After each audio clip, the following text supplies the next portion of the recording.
Buenos días a todos. Continuando con el programa para iniciar este foro, me voy a permitir presentar a la mesa que tengo el honor de que nos acompañen. En primer lugar, a la doctora Marta Patricia Márquez Aguirre, médico cirujano egresada de la Universidad La Salle, con especialidad en pediatría médica egresada de la UNAM, Instituto Nacional de Pediatría, posgrado en terapia intensiva pediátrica en el Instituto Nacional de Pediatría, miembro de la Academia Mexicana de Pediatría, miembro de la Academia Mexicana de Bioética de la Universidad La Salle, diplomado de enseñanza estratégica de la medicina, diplomado en bioética, profesor titular de la especialidad de medicina del enfermo pediátrico en estado crítico, profesor de la licenciatura de nutrición de la Universidad Anáhuac, asesor técnico de la licenciatura de nutrición de la Universidad Metropolitana y actualmente subdirectora de medicina crítica del Instituto Nacional de Pediatría. En segundo lugar, el doctor José Luis Escudero Castro, médico pediatra intensivista certificado, adscrito a la unidad de terapia intensiva pediátrica del Hospital Regional Licenciado Adolfo López Mateos, adscrito a la unidad de terapia intensiva pediátrica del Centro Médico Nacional La Raza, profesor de posgrado de la UNAM y profesor de pregrado del Instituto Politécnico Nacional. El doctor Eduardo Rafael García González, médico pediatra intensivista del Centro Médico Nacional La Raza, facultado de PALS de la American Heart Association, el CECIDEM de Médica Sur y expresidente del Consejo Mexicano de Certificación en Pediatría, sección paciente pediátrico en estado crítico. Y el doctor Francisco Javier Otero Mendoza, médico pediatra infectólogo, egresado del Instituto Nacional de Pediatría, médico adscrito al Departamento de Infectología del Instituto, profesor de pregrado del Instituto Politécnico Nacional, profesor de pregrado de Medicina de la Escuela Médico Naval y socio titular de la Sociedad Mexicana de Infectología. Hablando sobre la campaña de Sobreviviendo a la Sepsis del 2012, publicadas en febrero de 2013, se dieron con la finalidad de ayudar a todos nosotros los clínicos para tener una guía un poquito más exacta de cómo ir manejando a nuestros pacientes. Las primeras guías se publicaron en el 2004 con la evidencia que tenías hasta el 2003. Se hizo una siguiente revisión en el 2007 y se publicó en 2008. Se conjuntaron un grupo de expertos, principalmente de las sociedades de medicina crítica y la Sociedad Europea de Medicina, y estas últimas guías se basan en el proceso GRADE y en medicina basada en evidencias. Nada más para consensar y tener en mente de lo que se va a empezar a hablar, definamos sepsis severa. Sepsis es la sepsis severa se define como una sepsis que induce hipoperfusión y produce una disfunción orgánica. ¿Cómo definimos que hay una disfunción orgánica? Bueno, presencia de lactato elevado, volúmenes urinarios menor a 0.5 mililitros por kilo por hora después de 2 horas de reanimación hídrica adecuada, una lesión pulmonar aguda caracterizada por índice de Kirby menor a 250 sin presencia de neumonía, o una lesión pulmonar aguda con un índice de Kirby menor a 200 con presencia de neumonía, una creatinina por arriba de 2 miligramos por decilitro, unas plaquetas por debajo de 100,000, bilirrubinas por arriba de 2 miligramos por decilitro y presencia de coagulopatía, a la cual definimos un INR por arriba de 1.5. Vamos a empezar con una sesión de preguntas para entrar en tema. De primera instancia me gustaría que la doctora Márquez nos comentara cuál es el estado actual de la sepsis en México. Muchas gracias por la presentación. Y bueno, yo creo que si algún tema es de impacto para los intensivistas, justamente es la sepsis, además de para los pediatras, obviamente. El estado, antes de hablar del estado de la sepsis en México, quisiera mencionar algunos antecedentes en relación a esta campaña. Justamente la campaña fue producto de una reunión que hubo en España, que se llamó la Declaración de Barcelona, en el 2002, y en la cual al ver que la sepsis representaba un problema muy importante de morbimortalidad, se decidió tomar una acción. Y esta acción justamente fue el tener una campaña de supervivencia para la sepsis.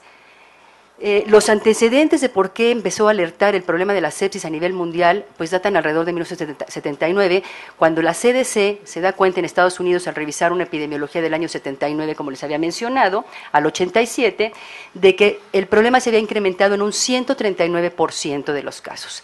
Esto asustó mucho, se consideraban dentro de las hallazgos, la descripción, digamos, de la estadística o de la epidemiología, el término todavía de septicemia, que es el que estaba acuñado en el documento de la Clasificación Internacional de las Enfermedades. Ya sabemos que hoy en día el término septicemia cambió.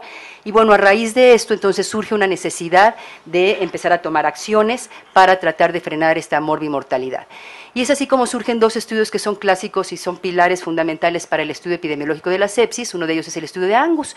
En el estudio de Angus, donde él revisó los egresos de 1995, encontró que 3 de cada 1000 habitantes padecían sepsis y sus complicaciones. De 100 egresos, 2.26 correspondían a problemas infecciosos, 751,000 casos nuevos de sepsis severa al año, que representaban un 70% de los ingresos a las unidades de cuidados intensivos y ocasionaban la muerte entre un 25 y un 30% de todos estos pacientes. Finalmente, algo que también impacta y que debemos tomar en consideración son los costos. 16 billones de dólares en ese año en cuanto a los costos.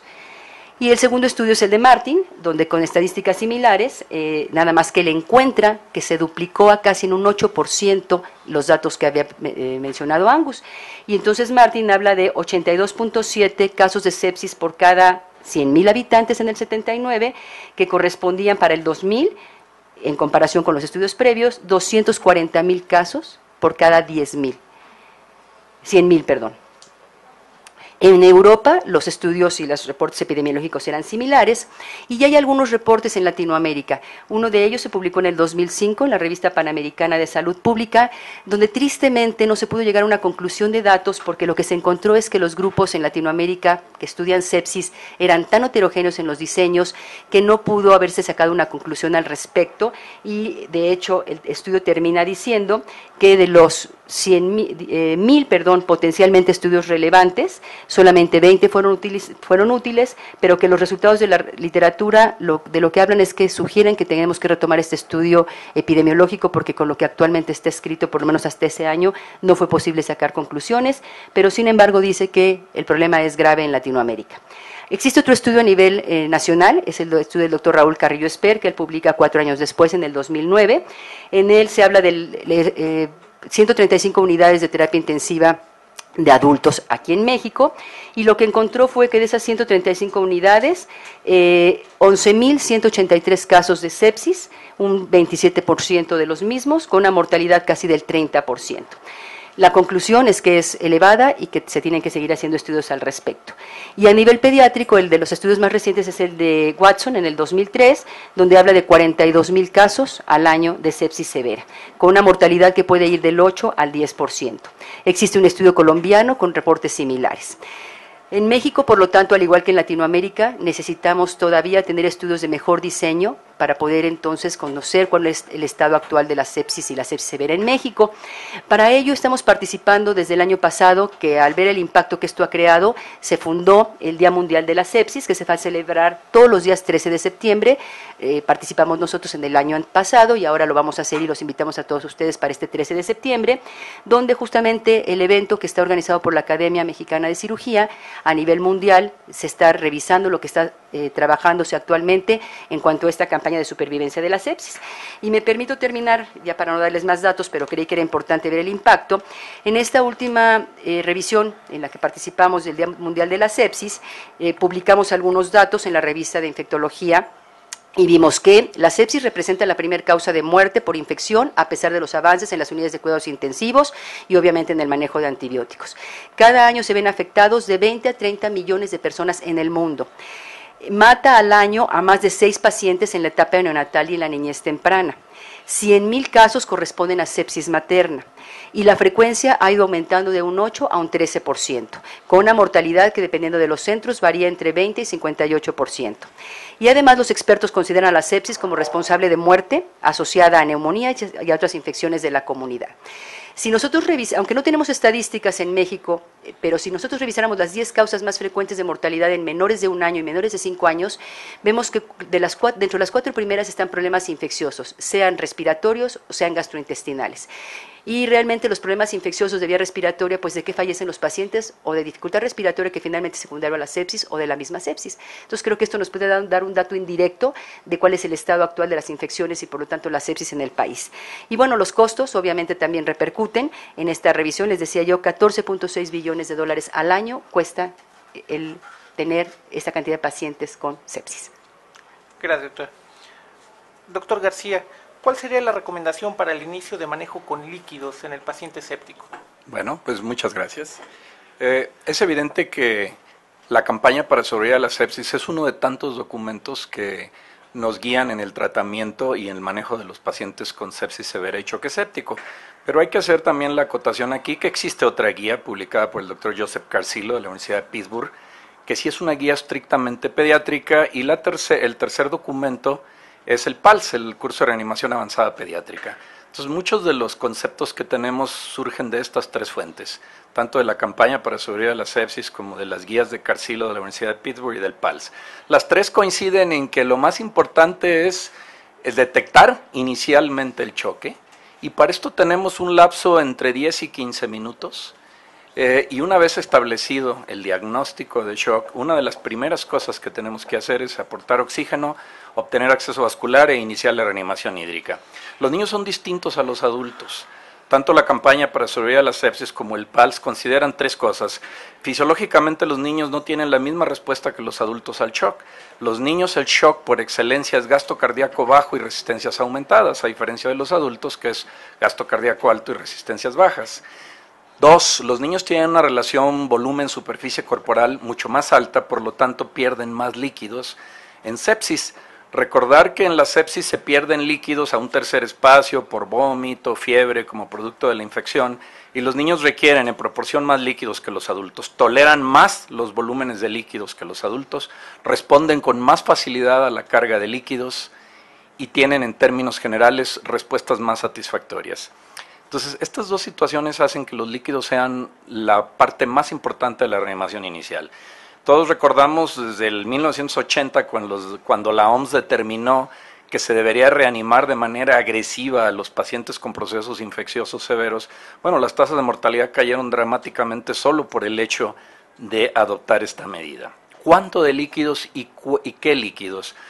Bueno, para los que tienen ya algún tiempo en este negocio, recordamos que pues hace 20 años se nos decía que eran 30 mililitros por kilo de peso en una hora. Hoy sabemos que eso es realmente poco. Hoy sabemos, de acuerdo a la campaña para sobrevivir a la sepsis, al PALS y a las guías de Carcillo, que se necesitan mínimo 60 mililitros por kilo de peso en una hora, y a veces más. ¿Hasta cuándo? La campaña para sobrevivir a la sepsis dice que hasta que aparezca hepatomegalia o estertores alveolares, en el entendido de que después tendremos que batallar con el exceso de líquidos, pero bueno, esto es importante, los suficientes líquidos para asegurar una precarga óptima. ¿Cuáles líquidos? Las controversias seguirán a través de la historia. Pensábamos que ya se había escrito todo. Uno de los trabajos que dejó sentadas las bases de esto fue un trabajo no pediátrico, fue el estudio SAFE, un estudio australiano de más de 3,000 y tantos pacientes que comparó albúmina contra solución fisiológica en la reanimación inicial de pacientes con choque séptico y concluyó que las dos terapéuticas eran igualmente efectivas. Sin embargo, recientemente han sido publicados por el grupo de Carcillo, por el grupo de Jen y de Opadala ya, pacientes con sepsis muy severa, y me estoy refiriendo a pacientes con dengue, pacientes con malaria, en los cuales la fuga capilar y el componente vascular es muy importante. Este grupo de pacientes han demostrado, sin lugar a dudas, que el uso de coloides, llámele albúmina o llámele almidón, es superior para estos pacientes en cuanto a las metas iniciales de reanimación hídrica. Entonces, a lo mejor la recomendación en general sigue siendo cristaloides, pero habrá que determinar grupos con infecciones severas o con sepsis muy severa, en los cuales a lo mejor el beneficio de los coloides podría ser importante. Yo los remito a un trabajo muy reciente que fue publicado en el JAMA, es un metaanálisis de todas las pruebas que se han hecho del uso de líquidos en los niños en las primeras horas en choque séptico, en donde se emergen estas conclusiones. Entonces, ¿cuáles serían las metas de la reanimación? Las metas de la reanimación son metas muy simples, son clínicas: normalización de la frecuencia cardíaca, normalización de la diferencia entre el pulso central y periférico, un llenado capilar de menos de 2 segundos, un volumen urinario por lo menos de 1 mililitro por kilo por hora, Y si queremos ser todavía un poco más estrictos, un exceso de base y un lactato casi dentro de límites normales. ¿Qué pasa con los pacientes que no cumplen estas metas? Pues evidentemente pasan a un nivel, primero, de monitoreo mucho más extenso y están fuera quizás del manejo en urgencias. Recordemos que el algoritmo que nos plantean estos 3 documentos no es un algoritmo clásico, es un algoritmo en contra del tiempo. Tenemos los primeros 60 minutos para lograr estas circunstancias. Y el otro cambio que se opera en las guías, muy importante, que antes decíamos, bueno, 1 hora para líquidos, ahora sabemos que los pacientes que no están respondiendo a líquidos debe iniciarse a través de una segunda vía vascular algún inotrópico o un vasoconstrictor para poder mantener la perfusión sistémica. Gracias. Perfecto, doctor. Dentro del manejo inicial, las guías hacen mucho énfasis en el inicio temprano de antibiótico-terapia. Doctor Otero, ¿cuál sería la recomendación para el inicio de antibióticos? ¿Con cuál y qué tan rápido? Aquí lo más importante es que no existe la menor duda de que el antibiótico se tiene que iniciar lo antes posible.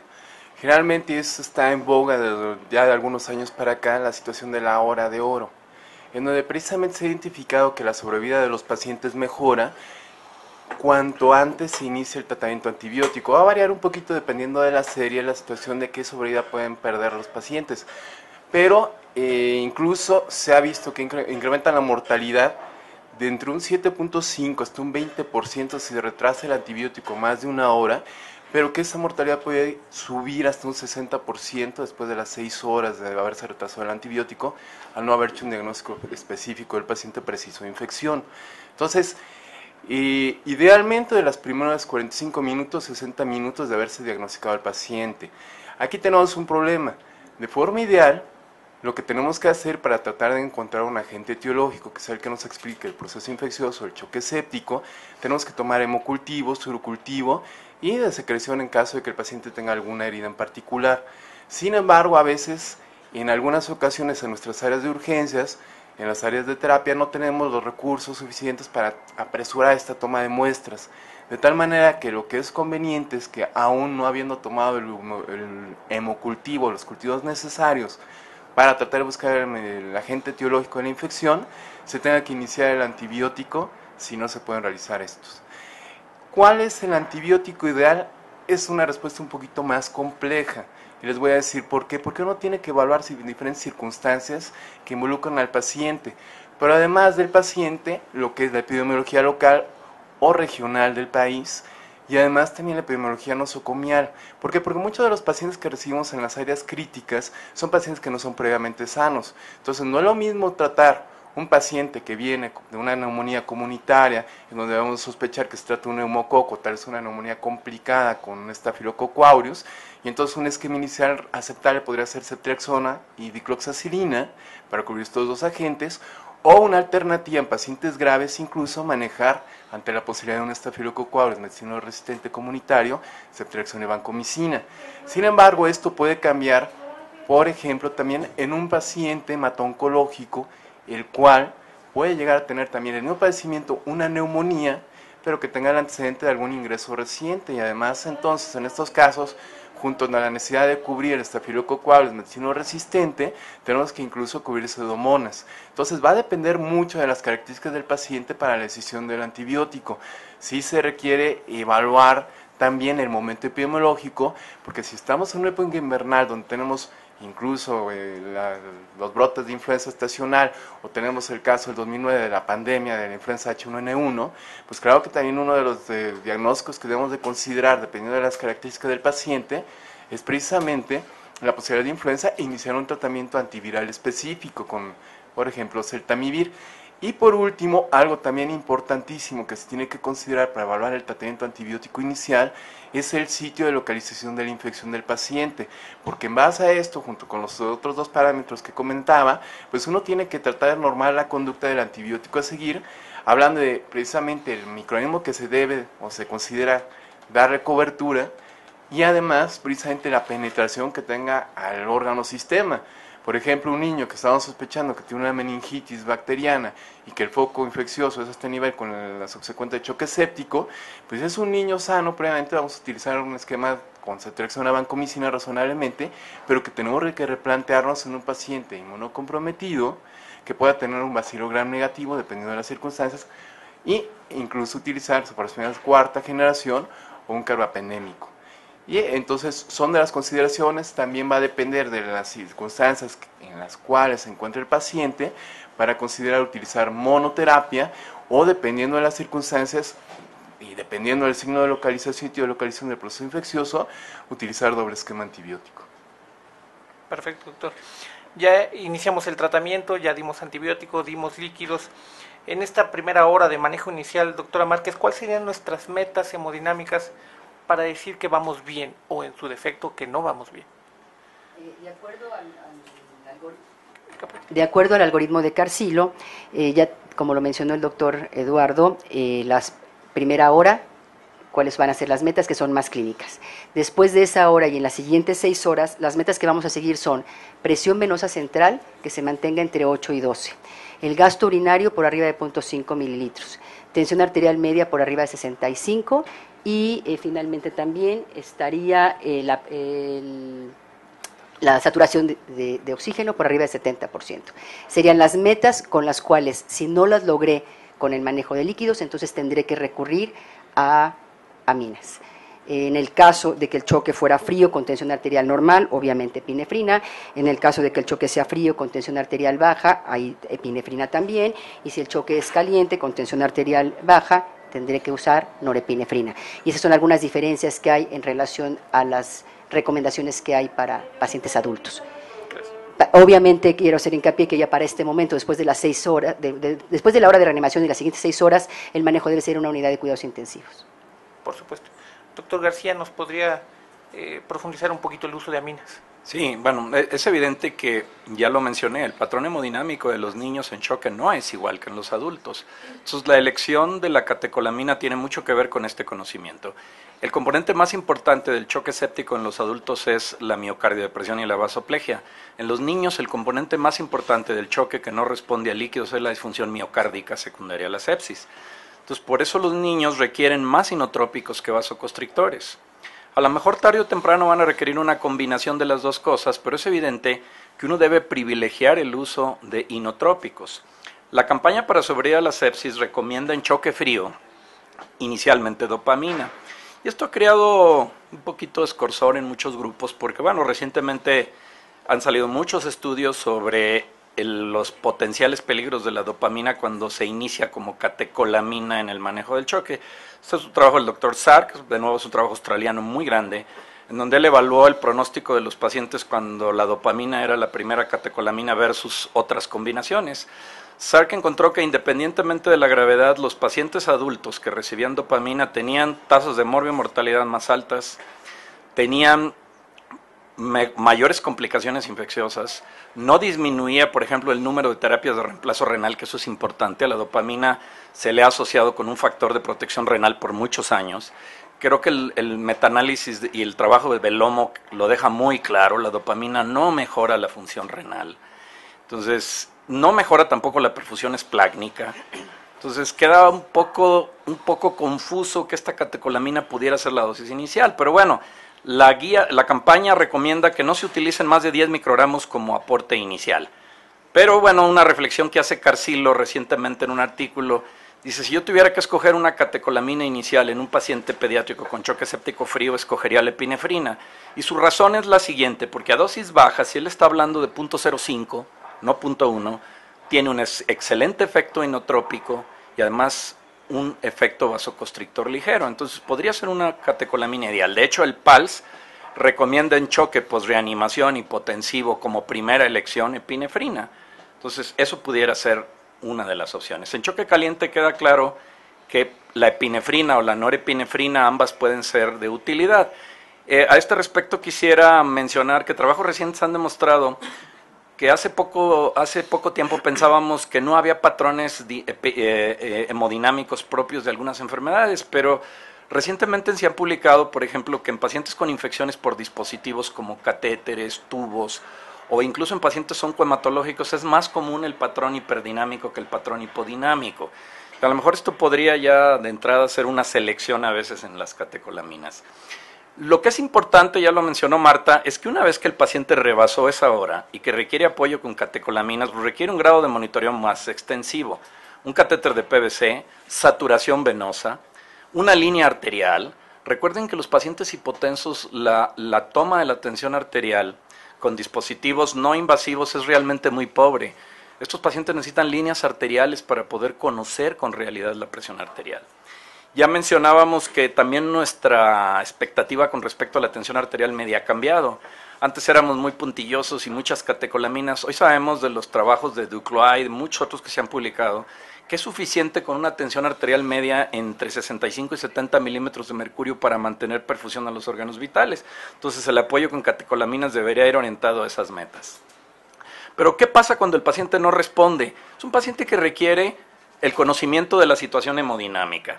Pocos trabajos hay en niños. Yo creo que el trabajo más completo que hay en la literatura es el trabajo del doctor Gary Ceneviva. Gary Ceneviva lo que hizo fue evaluó el patrón hemodinámico de los pacientes refractarios a líquidos y es evidente que hay 3 comportamientos hemodinámicos muy distintos: el que persiste con hipodinamia, con gasto cardíaco bajo y resistencias elevadas, el que tiene gasto cardíaco y resistencias bajo y resistencias normales, y el que tiene gasto cardíaco bajo y resistencias disminuidas. Entonces tendremos que construir un tratamiento específico para la variedad hemodinámica y eso implica pues un grado de monitoreo más extenso. Entonces de entrada, choque frío, la recomendación es dopamina no más de 10 o bien epinefrina entre 0.005 y máximo 0.3 y esa sería la recomendación. Y en choque caliente, ya sea epinefrina o norepinefrina. Gracias, doctor. Evidentemente el paciente está en choque séptico, ya requiere invasiones. Tendríamos que asegurar la vía aérea. Doctor Escudero, ¿qué nos podría comentar sobre las estrategias ventilatorias en el choque séptico? Bueno, los pacientes que están en shock séptico y que se observa que tienen dificultad respiratoria, que tienen hipoxemia persistente, necesariamente van a requerir en el momento en el que están en la reanimación con líquidos, administración de oxígeno.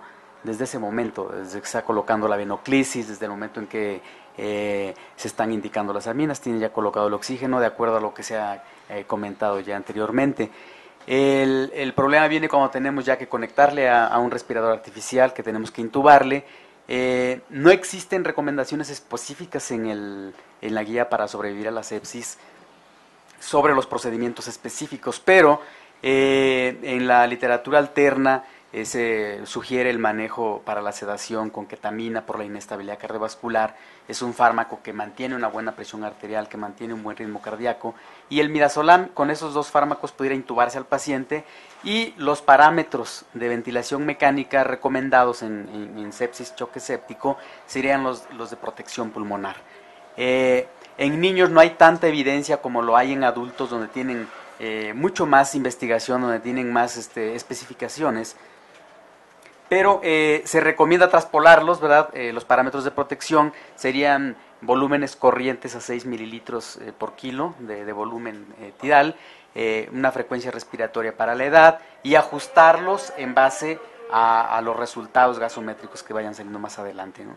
La FiO2 al 100% inicial, después hacer las modificaciones, y un PEP inicialmente en promedio de 5 y posteriormente hacer las modificaciones en base a los resultados.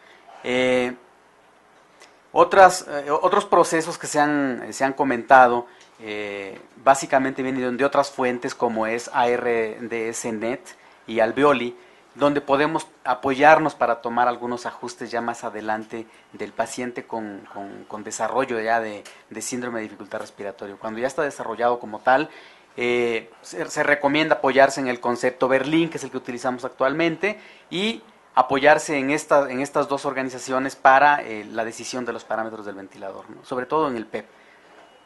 En niños no existe una evidencia como tal, solo es una sugerencia en la guía, en la campaña para sobrevivir a la sepsis, de que cuando los parámetros del ventilador están yendo arriba, por ejemplo en presión pico, arriba de 30-35, podemos ir tomando otra alternativa ventilatoria, que podría ser, en lugar de presión control o de volumen control, cambiar a BAFO. Esa es una alternativa, o bien cambiar a ventilación con liberación de presión. Y la recomendación sería esa. No, como comento, realmente en la campaña para sobrevivir a la sepsis no hay un una recomendación específica, pero solo se sugiere esa alternativa. ¿Puedo hacer un comentario, Ángel? Claro, por supuesto. Bueno, lo que dice el doctor Escudero es muy cierto. Uno tiene que recurrir al trabajo de la guía de Carcillo. Hay una especificación ahí muy clara, viene del doctor Brealey, de un artículo publicado en el Critical Care en el 2009. Ellos sugieren la ventilación mecánica para varias condiciones: el monitoreo hemodinámico invasivo, por supuesto, el soporte como tal a la ventilación mecánica, la compensación de la acidosis metabólica, el paciente que ya tiene falla respiratoria, paciente con alteraciones del estado mental, Glasgow de 8 o menos, en los que es necesario proteger la vía aérea, y por supuesto que en eminencia de paro cardiorrespiratorio. Nada más recuerden una cosa: entre más pequeño es el paciente, específicamente los lactantes y los neonatos, tienen capacidades residuales funcionales muy bajas y desarrollan con mucha más rapidez falla respiratoria que los niños grandes o los adultos. Entonces, el apoyo a la ventilación mecánica debe ser mucho más temprano y más rápido en pacientes con choque séptico persistente. Aprovechando que tiene la palabra, doctor, ¿qué nos podría hablar en el choque refractario, el inicio o uso o no de esteroides? Bueno, afortunadamente yo ya tengo algunos añitos y me ha tocado ver con los esteroides toda una comedia. Desde los trabajos originales de Lily Hay, en aquella época usábamos bolos de 30 miligramos por kilo de peso de metilprednisolona para el tratamiento de los pacientes con shock. Y bueno, esas dosis, como ustedes entienden, pues no son dosis antiinflamatorias, son inmunosupresoras. Entonces, eso motivó que muchos años después, tanto la Sociedad de Medicina Crítica como los trabajos que se hicieron, dos del Veterans, dijeran que pues los esteroides no funcionaban, que aumentaban las tasas de morbilidad, que aumentaban el número de infecciones pulmonares, el número de fallos renales. Incluso compañías como Lilly, que producían esteroides, se declararon inocentes del uso que los médicos hicieran de los esteroides en choque. Pero bueno, todo el mundo los había enterrado y donde que no estaban muertos. Resucitan de nuevo porque se encuentra una cosa que se llama insuficiencia suprarrenal relativa. Se empiezan a encontrar pacientes que a la estimulación con ACTH tenían tasas de producción de esteroides más bajas, o bien que los esteroides que tenían circulando en exceso no eran activos gracias a los mediadores inflamatorios.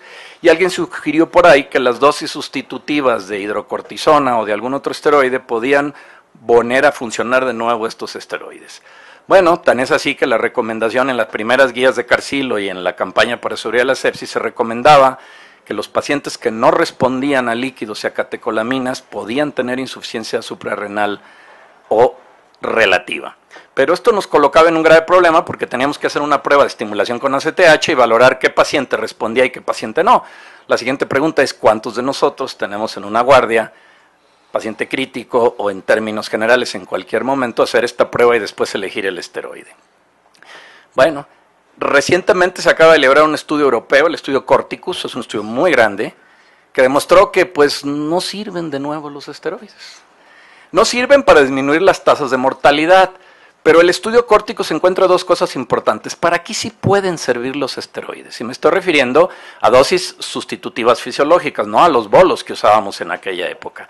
Pueden servir para dos cosas. Uno, disminuir el apoyo inotrópico, disminuir el soporte hemodinámico con catecolaminas, y disminuir los días o las horas del paciente que el paciente pasa en shock. Entonces, si bien no disminuyen la tasa de mortalidad, pueden ayudar en el manejo con disminuir el aporte de catecolaminas y disminuir los números que las catecolaminas están infundiéndose. Entonces, pues yo se los dejo a reflexión personal. ¿Qué hacemos? Muchos lo hacemos. Cuando el paciente no responde a líquidos, corremos una prueba clínica de esteroides. Lo que sí debe quedar claro es que si el paciente no responde a un bolo inicial y a una terapia de 8 a 12 horas, pues es evidente que no va a responder más allá. Entonces tendríamos que pensar en otra opción. Entonces, si nos vamos a la medicina basada en evidencias y no en eminencias, pues los esteroides, de acuerdo al estudio Corticus, no tienen una base de uso en medicina basada en evidencias. Gracias. Doctora Márquez, ¿qué nos podría comentar acerca del manejo de la glicemia en el paciente con el shock séptico? Siguiendo la misma guía de pensamiento del doctor García en relación a los esteroides y a la historia de lo que ha pasado en la terapia intensiva, el año pasado tuve la oportunidad de asistir a una reunión con intensivistas a nivel mundial y ver qué medidas realmente han cambiado o impactado el camino de la sepsis grave y del choque. Y hay solamente dos. Obviamente la resucitación con líquidos temprana y el uso de antibióticos. Ni las estrategias, digo que obviamente estoy de acuerdo con usted que son las estrategias que hay que llevar, pero ni las estrategias, ni los esteroides, ni ninguna otra medida, simplemente han pasado por momentos evolutivos y a los cuales hay que buscarles a todo su lugar. Y yo creo que dentro de este tenor entra el punto de la hiperglucemia. La doctora Vandenberg publicó el estudio en adultos en relación a que encontraba en cierto grupo de adultos que la hiperglucemia se asociaba a mayor riesgo de morbimortalidad, y sobre todo de mortalidad. Y de ahí viene todo el boom de la glicemia. Hoy en día, en la campaña de supervivencia, en el capítulo pediátrico, nos hablan de mantener una glicemia menor a 180. Problema número 1 en los niños. ¿Cuál es la glicemia que vamos a considerar como de riesgo para tomar una acción? Y entonces ahí es donde empiezan las discrepancias en los artículos, porque algunos toman las recomendaciones de la Academia de Diabetes, que obviamente la hiperglucemia del diabético nada tiene que ver con la hiperglucemia del paciente con respuesta metabólica al estrés. Otros toman cifras extrapoladas de los adultos. Entonces ustedes pueden encontrar en la literatura cifras de glucemia para actuar entre 125, 150, 180 y 110. Sin embargo, estas guías, esta campaña sale en el 2012 y a la par sale también la guía para el uso de insulina en el manejo del paciente con hiperglicemia críticamente enfermo del doctor Jacobi. Y aunque está encaminado básicamente a adultos, él dice, la cifra se debe mantener alrededor de 150 y cuando esté más de 150 se justificaría una acción. Sin embargo, esto está en adultos. En los niños tenemos que considerar que en el paciente en respuesta metabólica al estrés el problema no solo es la hiperglucemia. El niño grave varía entre hiperglucemia, hipoglucemia y variaciones entre ambas. Entonces el riesgo de tomar una acción solamente basados en una cifra, considero que puede ser de riesgo si no tenemos controlada la sepsis como tal, la causa de la sepsis y obviamente el control de la glicemia. Entonces si nos aterrizamos en la campaña, pues la cifra que hablan es entre 150 y 180. Yo diría que deberíamos ser muy cautelosos en no utilizar insulina nada más porque tenga 150 o 160, sino que hacerlo con mediciones adecuadas, monitorizando al paciente continuamente, porque el riesgo de hipoglucemia en los niños es peor. Y entonces en el estudio que menciona Jacobi, en las guías, sí mejoraron la sobrevida discretamente al manejar la hiperglucemia con insulina cuando andaban entre 150 y 180, pero también aumentaron la hipoglucemia. Entonces, de hiperglucemia no se van a morir, por lo menos no rápido, y de hipoglucemia sí se mueren rápido. Conclusión, al igual que en los esteroides, y creo que debe ser el mensaje también de interpretación de las guías como su nombre los dice, nos orientan, pero obviamente nunca van a superar el expertise médico y el estar pegado a la cabecera del paciente. Entonces, mi conclusión sería observar cifras entre 150 y 180 y valorar muy estrechamente entre ese grupo a quién le daremos insulina y especial cuidado en el paciente neonatal. Entonces, ya están las dos guías 2012, campaña y la de Jacobi. Gracias, doctora. Doctor Escudero, ¿qué nos puede comentar sobre el uso de la proteína C activada? Bueno, hace algunos años México incluso participó en el desarrollo de la investigación para pues, hacer evidente la respuesta del organismo a la proteína C en el paciente con choque séptico. Y bueno, definitivamente no tiene caso profundizar mucho en el tema porque ni circula ya en la actualidad en el mercado y no ha funcionado en lo absoluto, al contrario, la mortalidad fue más alta. Entonces realmente proteína C, por ahora ninguna información nueva, no se utiliza, no se indica, la mortalidad se ha considerado que es más alta que los beneficios que puede proporcionar, ¿no? Sí, de hecho, si me permites, como dice José Luis, tanto el ISSSTE como el IMSS, el Instituto Nacional de Pediatría, el Hospital Infantil de México, participamos en esa prueba pediátrica porque ustedes saben que había el antecedente de la prueba de adultos, la prueba de Bernard. El estudio de Bernard demostró resultados muy alentadores en cierto grupo de pacientes con sepsis severa y con 2 disfunciones orgánicas, la cardiovascular o la respiratoria, en las primeras 24 horas. Pero bueno, cuando se lanzó el protocolo, que el protocolo venía de Lilly, de la casa matriz en Chicago, tenía muchas desventajas. Uno, que incluía neonatos. Y utilizar un anticoagulante en un neonato y más prematuro, bueno, pues era evidente que el riesgo de sangrado era muy alto. Y así se los hicimos ver, pero bueno, el protocolo nunca se pudo modificar. Uno, la ventana de acción de la proteína C era realmente muy corta. Y pues se corrió 1 año y medio, de repente recibimos todos una carta de Lilly, dije, el protocolo se suspende. Las tasas de morbi-mortalidad son más altas y se quedó afuera.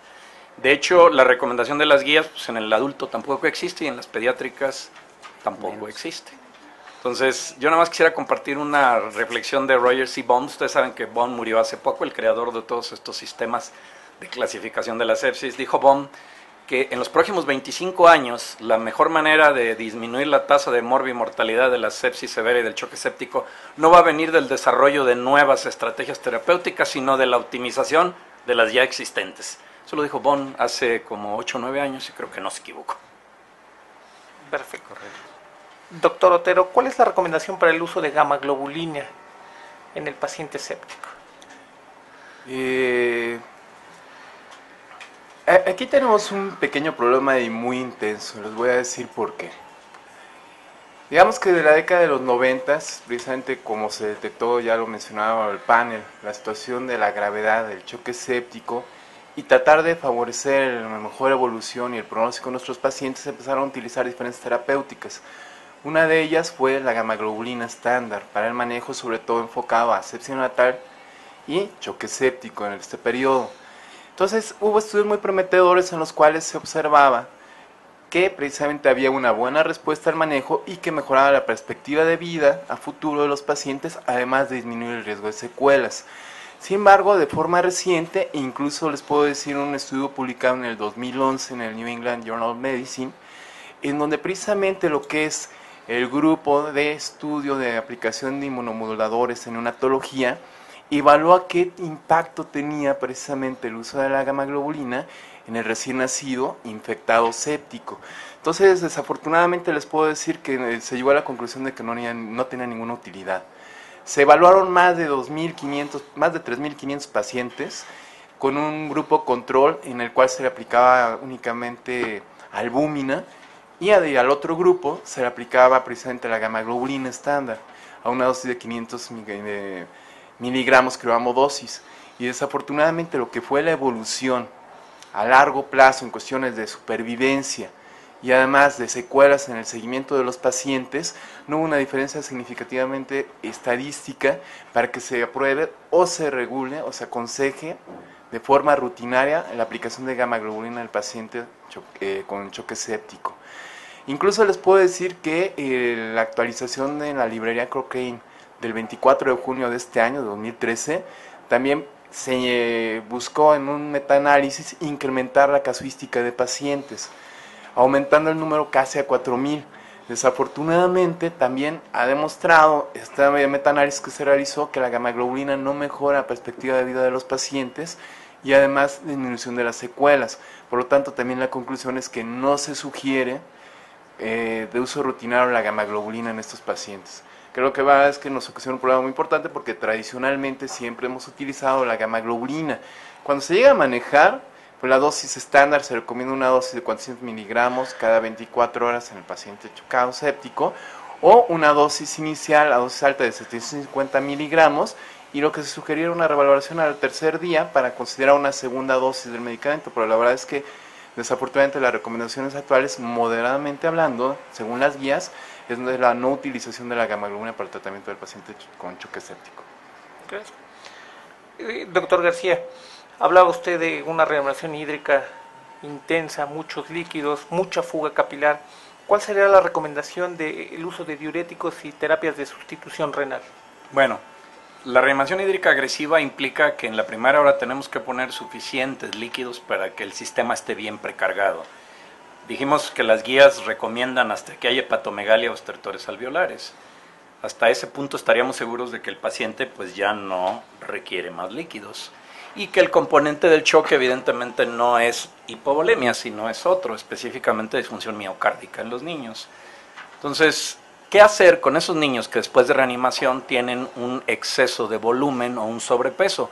La recomendación actual de la guía, tanto de Carcilo como de la campaña para sobrevivir a la sepsis, es que aquellos niños que después de reanimación hídrica y estabilidad hemodinámica rebasen más del 10% del peso corporal inicial, deben ser sujetos diurético, si el riñón funciona y eso es adecuado, a algún tratamiento de sustitución renal, llámenlo ustedes diálisis peritoneal o terapia de sustitución renal intermitentes con el prisma, cualquiera de ellos, ¿sí?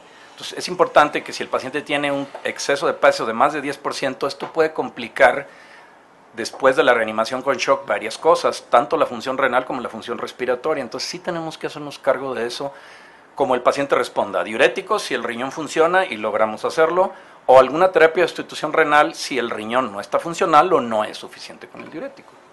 Afortunadamente, el prisma y muchas de las terapias de sustitución renal son ahora cuestiones de fácil acceso en las terapias intensivas.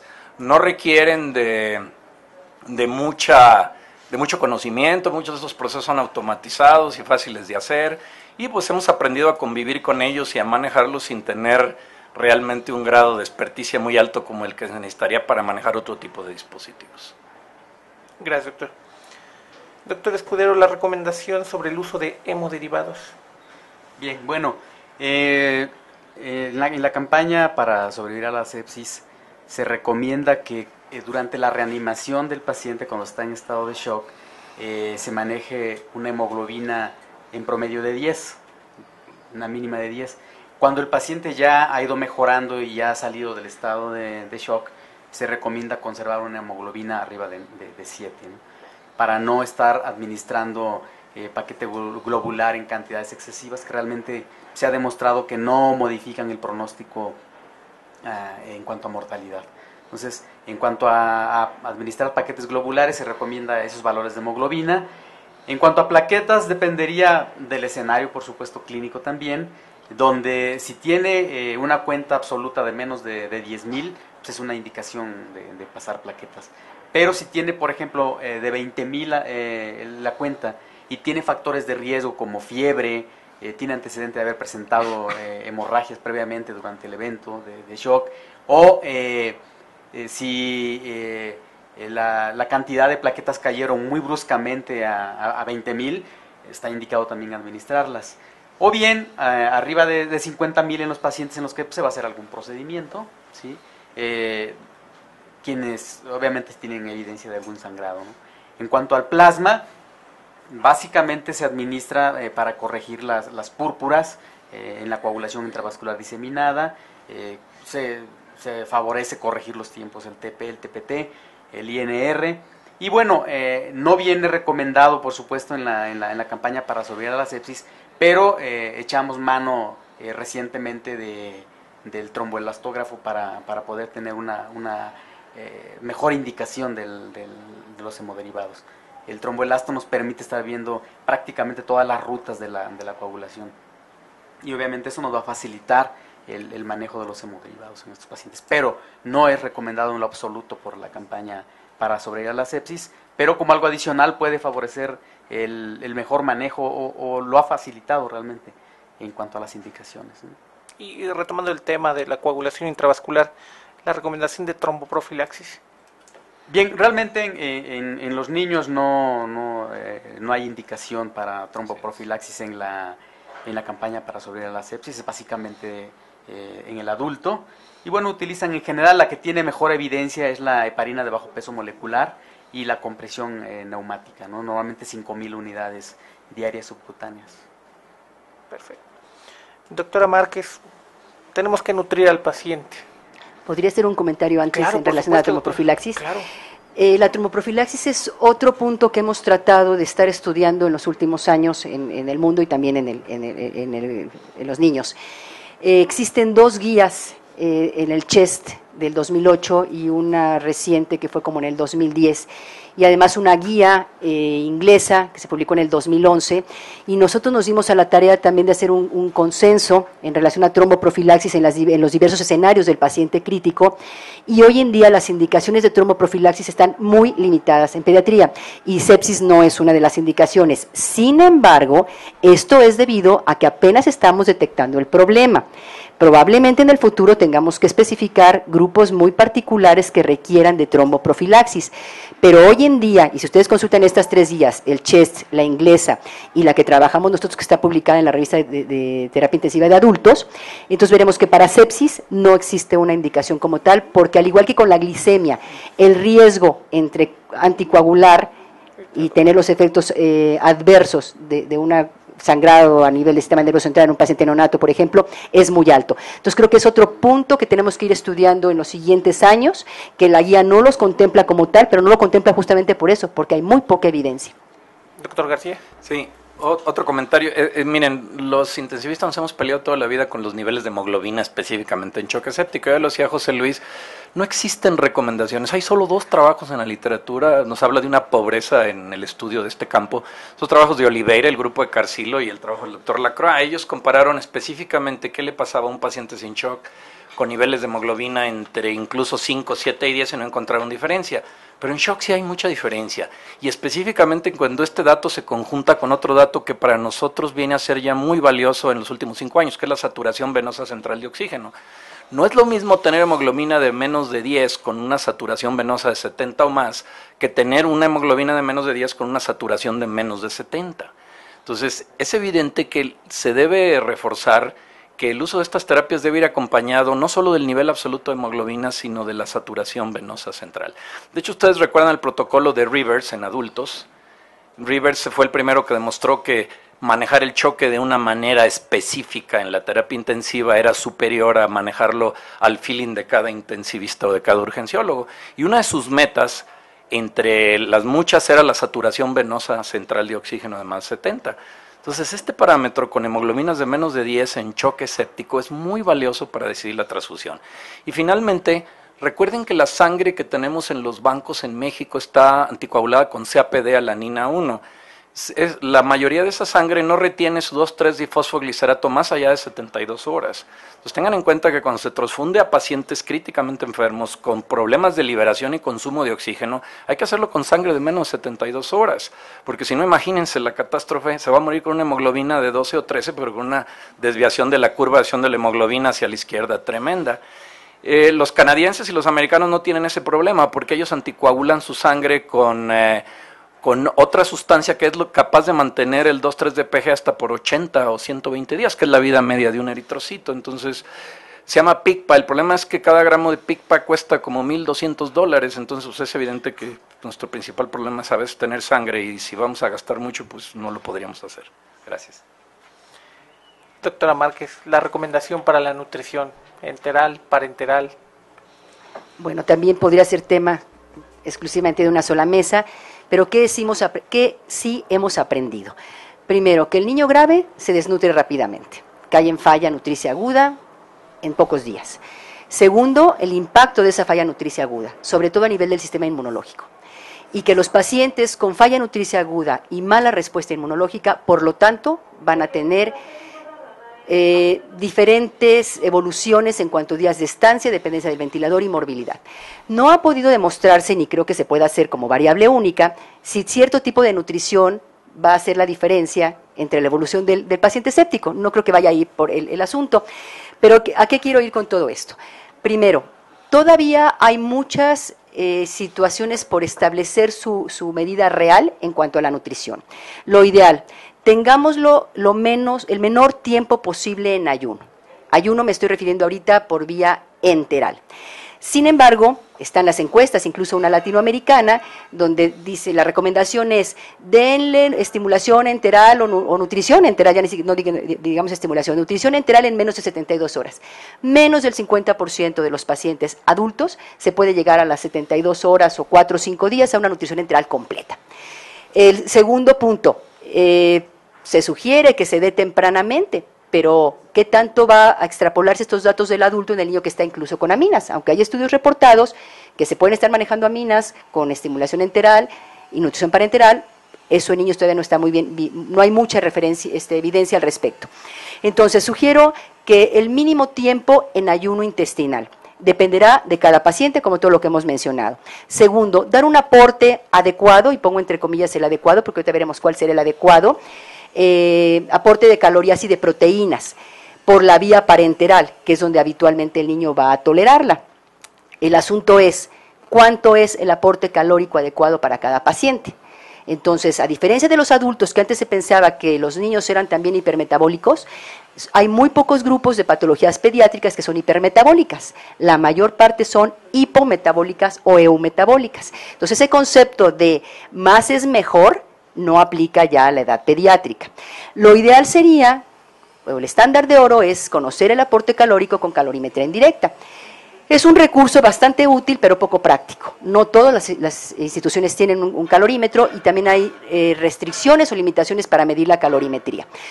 Entonces, mantengamos poco tiempo en ayuno. Si no se puede dar todo el aporte calórico por la vía parenteral, que es lo que sucede habitualmente en el niño grave, demos nutrición parenteral y empecemos estimulación enteral temprana lo más pronto posible. Si es un neonato o es un lactante, obviamente la fórmula será leche materna, la ideal. Si es un niño mayor, ahí tenemos ciertos problemas en cuanto a los preparados que tenemos para dar estimulación en niños mayores, pero la idea es no dejemos que caigan en catabolia. No vamos a poder evitar el catabolismo, porque la única manera de hacerlo sería que no le hubiera pasado nada, que no hubiera tenido sepsis, que no hubiera tenido trauma, pero lo que sí podemos es contrarrestarlo. Pero sí seamos muy cautelosos en esto de dar muchas proteínas, dar muchos lípidos, etcétera, etcétera. Y no sé si con esto lo conteste y a lo mejor después algunos comentarios en cuanto a inmunonutrición, que es otro capítulo completamente diferente. Todo lo que yo estoy mencionando es en relación a dar nutrición convencional, con proteínas dentro de requerimientos, de acuerdo a la edad, aportes calóricos no más allá de 6 a 8 miligramos kilo minuto para empezar, y lípidos en 0.5 a 1 gramos por kilo, si es que no se cuenta con la calorimetría. También me llama la atención que muchas veces, bueno, hasta hoy en día todavía hay mucha comparación de adultos, ¿qué es mejor, de artículos, perdón? ¿Qué es mejor, nutrición enteral o nutrición parenteral? Yo creo que no se deben de comparar, tienen dos funciones completamente diferentes y dos momentos completamente diferentes. Entonces, todos aquellos artículos en los cuales pueden decir es mejor esta que la otra, creo que no va por ahí el camino. Lo que sí queda claro es que la nutrición enteral es la más fisiológica. El problema es qué tanto podemos darla a total de requerimientos en el momento adecuado a un paciente para cubrir los requerimientos. Gracias. Y uno de los puntos importantes, hasta este momento, ¿cuándo desescalamos antibióticos, doctor Otero? Según la sensibilidad y según el antibiograma que nos reporte el laboratorio, porque incluso aquí podemos nosotros entonces evaluar, en caso de Pseudomonas, Acinetobacter baumannii, que es uno de los microorganismos más importantes que tenemos que nos están ocasionando un problema epidemiológico tremendo, una emergencia epidemiológica a nivel no solo nacional, sino a nivel internacional por resistencias. Entonces podemos dirigir una terapéutica específica para el microorganismo. Sin embargo, también tenemos que evaluar, además de esto, la evolución del paciente, y más cuando no hemos tenido un agente helado como tal. Y entonces aquí la sugerencia es precisamente llevar el antibiótico, dependiendo de la evolución, entre 7 y 10 días. Generalmente nosotros en el Instituto Nacional de Pediatría lo llevamos a 10 días, a excepción de que precisamente la evolución del paciente sea con una evolución paulatina a la mejoría, pero que incluso el foco infeccioso que evaluemos pues siga presente. Entonces podemos incluso continuar el antibiótico 14, 21 días según la necesidad del paciente.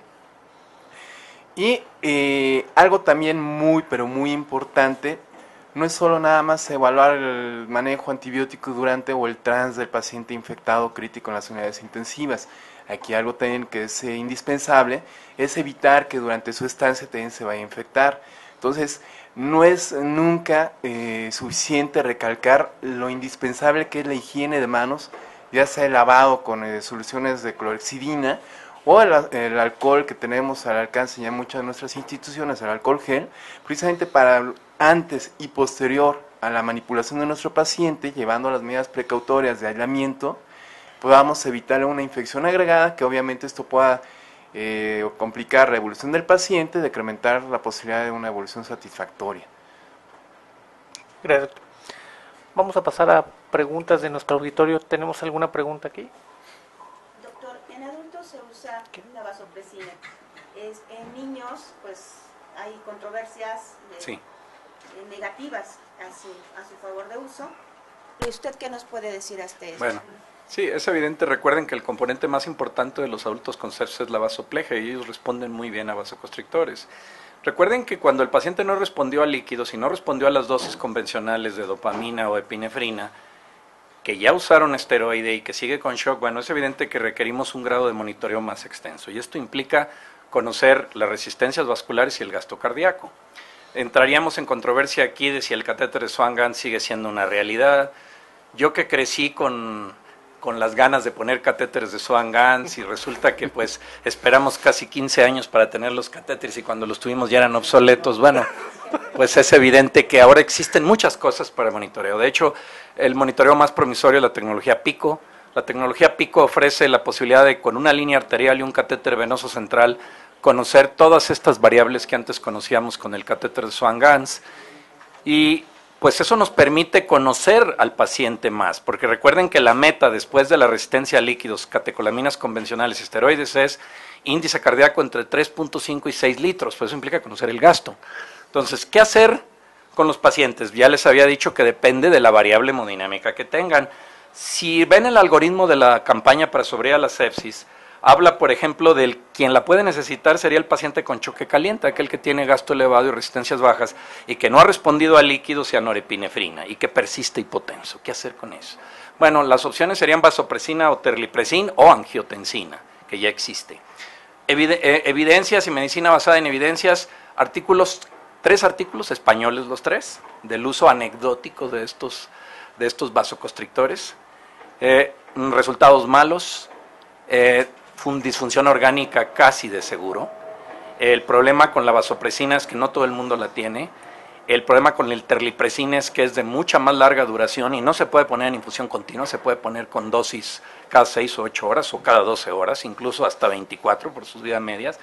Pero en realidad hay poco en medicina basada en evidencia que nos diga que esto es útil. Incluso recuerden que incluso en reanimación cardiopulmonar nosotros tenemos a la vasopresina como una realidad, cuando los adultos la utilizan después de las dosis de epinefrina en reanimación cardiopulmonar, pero en niños no es que no sirva, pero no hay evidencias todavía que lo sustenten. Entonces lo que sí podemos decir es que se puede utilizar de manera anecdótica, pero los reportes de medicina basada en evidencia no sustentan su utilidad, ¿no? Entonces, ¿qué tendríamos que hacer en esos pacientes? Optimizar la epinefrina, los líquidos, y a lo mejor combinar vasoconstrictores como la nor o la epinefrina, y si tienen la posibilidad de usarlo, pero estar muy al pendiente de la disfunción orgánica, que es la realidad con estos pacientes, y por supuesto que siempre por vía central, por vía periférica es muy problemático, porque la extravasación de estos vasoconstrictores por vías periféricas produce pérdidas, amputaciones de dedos, brazos, piernas, etcétera. Doctora Márquez. Sí, solo para reforzar el comentario de la vasopresina. Creo que también, como en todo, cuando salió la opción hubo un abuso en el empleo de la misma. Y también hay que saber interpretar lo que es una guía de práctica clínica y un nivel de evidencia. Si bien es cierto que en la toma de decisiones la guía de práctica clínica es el top para realizar esto de una manera más racional, cuando se habla de la vasopresina, el nivel es 2 de evidencia y C de recomendación. Que no es un nivel 2 de evidencia. Hay algún, no es malo, pero solamente nos está diciendo que hay artículos con pocos ensayos clínicos, pero el nivel C de recomendación no es un nivel que lo sustente, queda un nivel de consenso o de las decisiones de un consenso o de reportes de casos. Por lo tanto, yo creo que estos son mínimos los pacientes los que lo deben de requerir y, como ya mencionaba el doctor Eduardo García, justificar muy bien el estado hemodinámico, porque si no, se abusa de ello y es en detrimento del paciente y los costos son muy elevados además también. Gracias, doctora. ¿Alguna otra pregunta con esto? Micrófono. Doctora Márquez, buenos días. Solamente hablando de estimulantes enterales como la glutamina, que bueno, es una opción interesante de no muy alta, probablemente de alto costo, pero no de muy alta osmolaridad, para mantener la vía enteral iniciada sin entrar en ayuno, pues, sin dejar al paciente en ayuno mucho tiempo. ¿Cuál es su opinión? O sea, solo poner glutamina enteral sin una dieta enteral. Por ejemplo, a mí me pasó mucho con los inmunosuprimidos, que ya que seguimos teniendo la duda entre leucos absolutos de 500 a 1000, ¿en qué momento la vía enteral es buena? A lo mejor inicias un ayuno en lo que ves el estado al que el paciente va a evolucionar, y después es cómo inicio la guía para la alimentación para evitar translocaciones bacterianas y agregar todos los problemas de mantener un ayuno prolongado.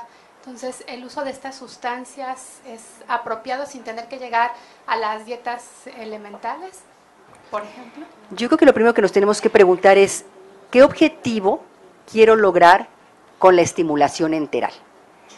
El objetivo de la estimulación enteral es evitar la atrofia intestinal y la baja producción de hormonas y enzimas que después, o por un lado me van a dar la translocación bacteriana, que es una parte muy importante en la génesis de la disfunción orgánica, o por otro lado me va a atrasar o a limitar el tiempo en el que yo puedo avanzar en la nutrición enteral. Si la pregunta es cuáles son los beneficios de la nutrición enteral que yo busco, y son estos, obviamente la glutamina per se y solita no me va a funcionar absolutamente para nada.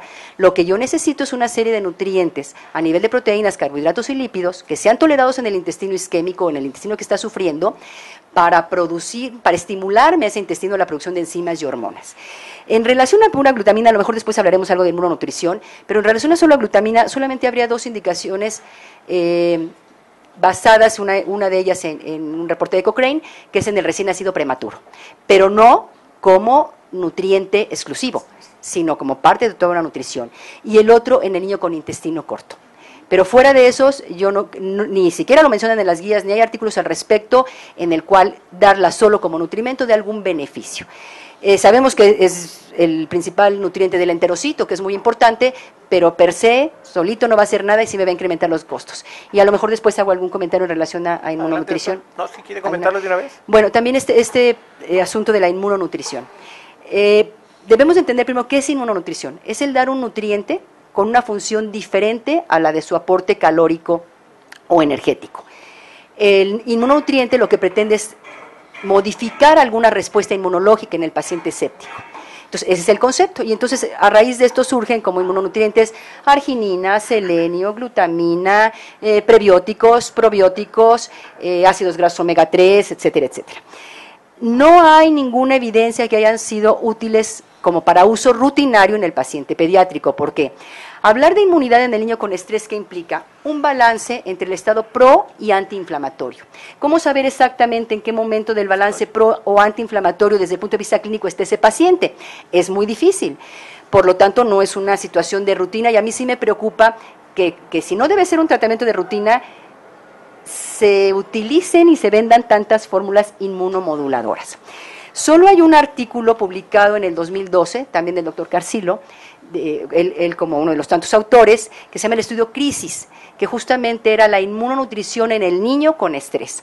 Y entonces él, bajo toda esta perspectiva de que los pacientes están inmunodeprimidos y cómo podemos ayudarles, y con los antecedentes, por ejemplo, que en el 2004 se empieza a estudiar el selenio en los niños con neumonía, si les va mejor, y a los de diarrea también, entonces saca este artículo donde dice, bueno, voy a comparar un grupo donde yo les doy proteína de suero y su nutrición convencional a un grupo de niños con estrés de edades pediátricas, y al otro le voy a poner glutamina, le pongo metoclopramida porque sabemos que hay disminución en la prolactina en los niños con respuesta metabólica al estrés, entonces la metoclopramida favorece la producción de prolactina, entonces le pongo zinc, le pongo selenio, glutamina y la metoclopramida. Y los observó, pues no, y lo que les valoró fue la respuesta inmunológica. No hubo diferencia en relación a que impactara en la menor mortalidad de estos pacientes, ni en modificar la respuesta inmunológica. Entonces, mensaje final, sí, seguramente es prometedor, como todo lo que hemos mencionado ahorita, la utilización de una serie de inmunonutrientes junto con un aporte calórico adecuado. Sin embargo, hoy en día no deben de representar fórmulas que deban de usarse de rutina, aunque las tengamos en el mercado en los pacientes pediátricos, deben ser, yo creo que bajo protocolos de investigación. Claro. Doctor García. Sí, miren, esto que comenta Marta es muy importante. Gracias a la epidemia de VIH y al estudio de toda la respuesta inflamatoria, bueno, conocimos muchos de los mediadores inflamatorios que ni soñábamos en alguna época con conocer, a partir del disparo del factor de necrosis tumoral, las interleuquinas y muchos otros mediadores, pensamos que conocíamos la respuesta inflamatoria. Yo recuerdo en la década de los 70 Centocor, una compañía norteamericana que corrió el estudio Noracept con bloqueadores de factor de necrosis tumoral, no lo pudo hacer en Estados Unidos porque la FDA no lo permitió y se fue a Europa. Pues a los 6 meses le tuvieron que suspender la prueba porque los pacientes se morían más rápido, ¿no? Entonces le costó casi $1 billón su experiencia. Entonces, ¿qué pasa? Pues que no conocemos realmente la respuesta inflamatoria y que cada paciente con choque séptico, después de la reanimación, vive un momento específico. ¿Se acuerdan ustedes de la teoría del caos de Bonn?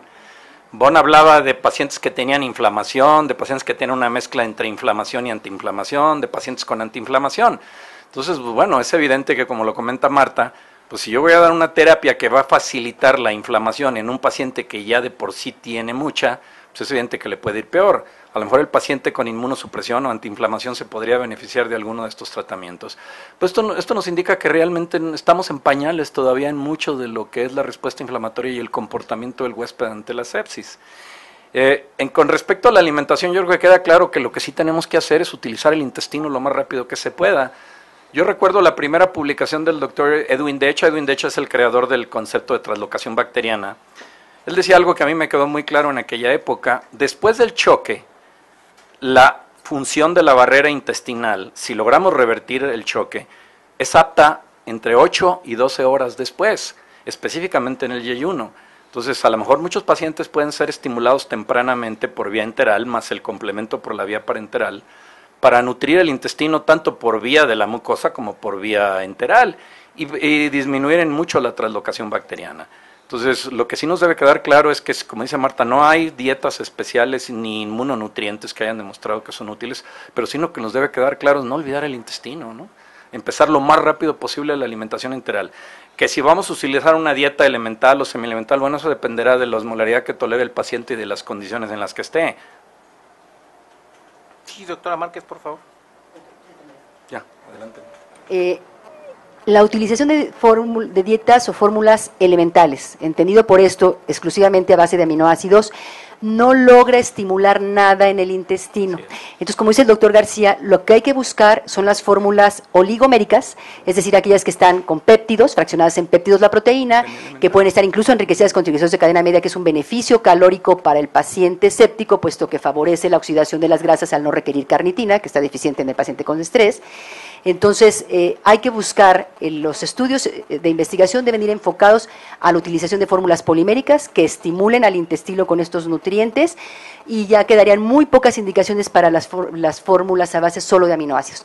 Algunas fístulas de gasto alto que no respondieron, que son bien poquitas las que no responden a las fórmulas oligoméricas, o ya se me olvidó cuál será la otra indicación de aminoácidos, pues creo que sería la única. Creo que sí es la única. No sé, así me acuerdo al rato les digo, pero creo que es la única. Bueno.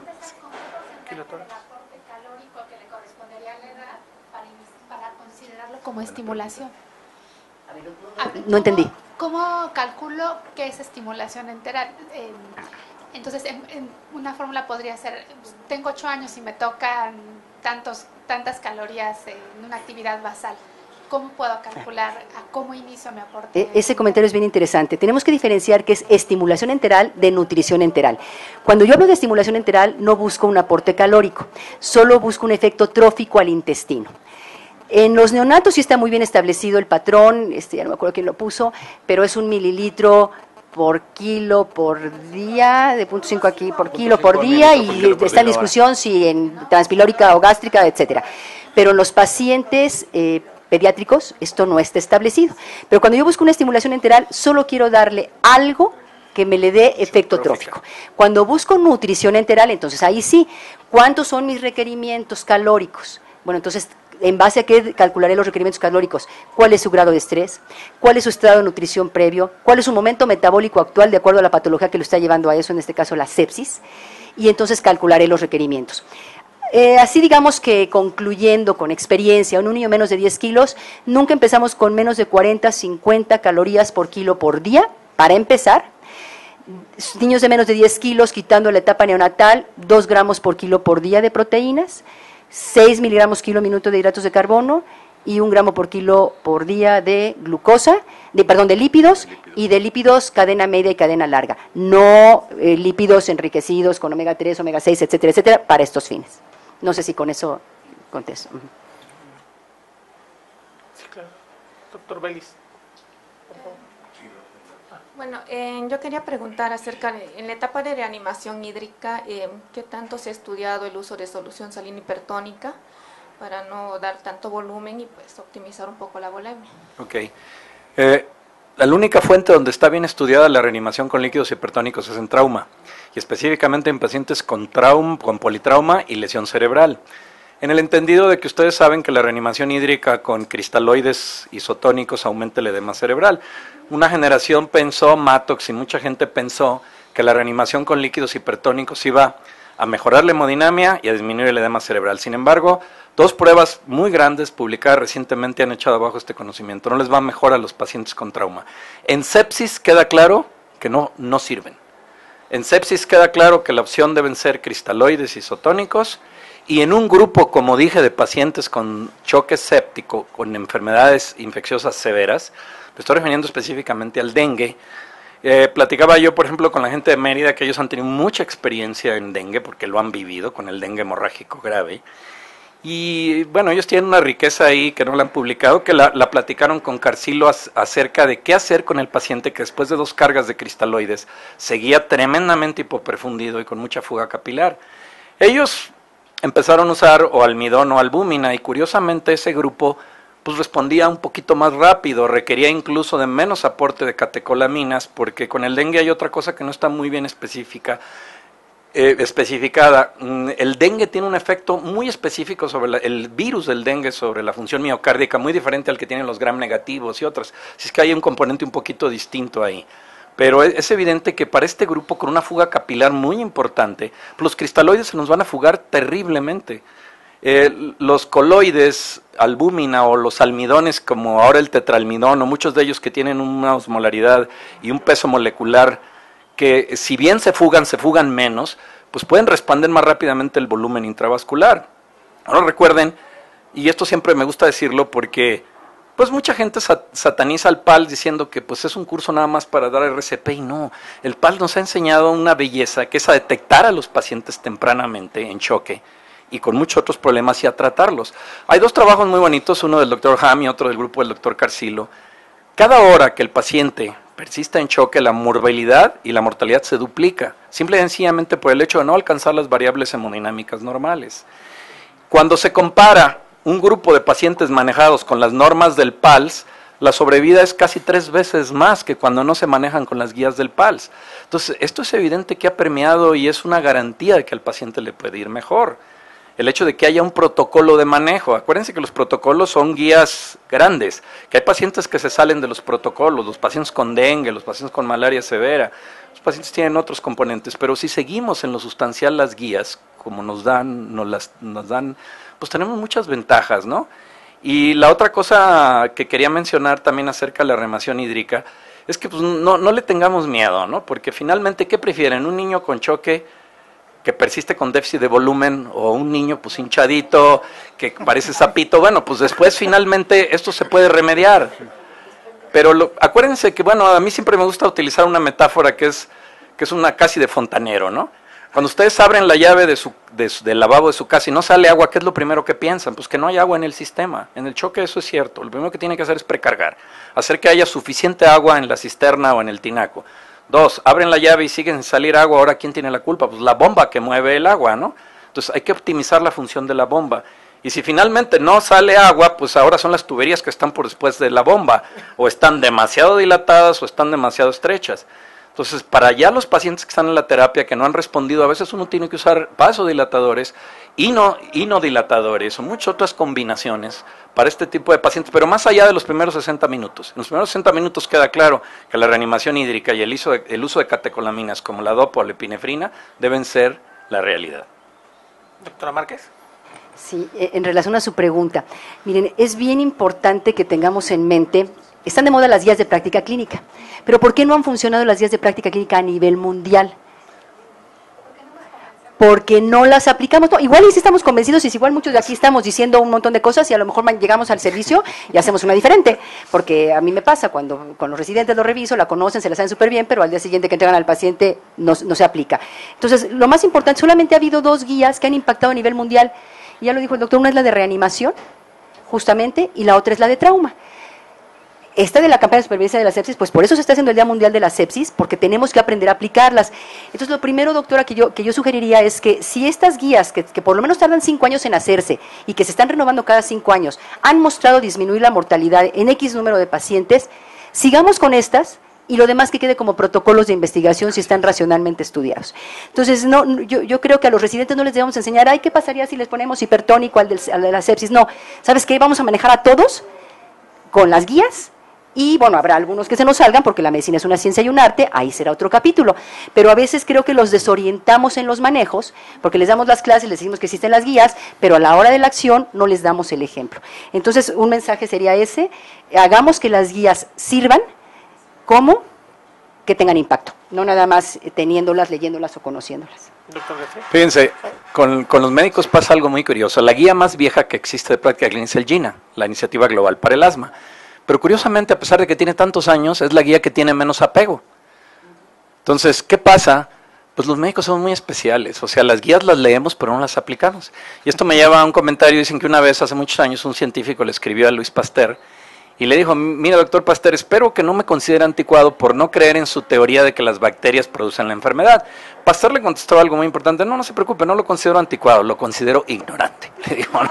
Entonces, eso es muy importante. A veces los médicos pecamos de petulancia en conocimientos, pero si hay guías, están hechas por expertos y por muchos comités, sigámoslas.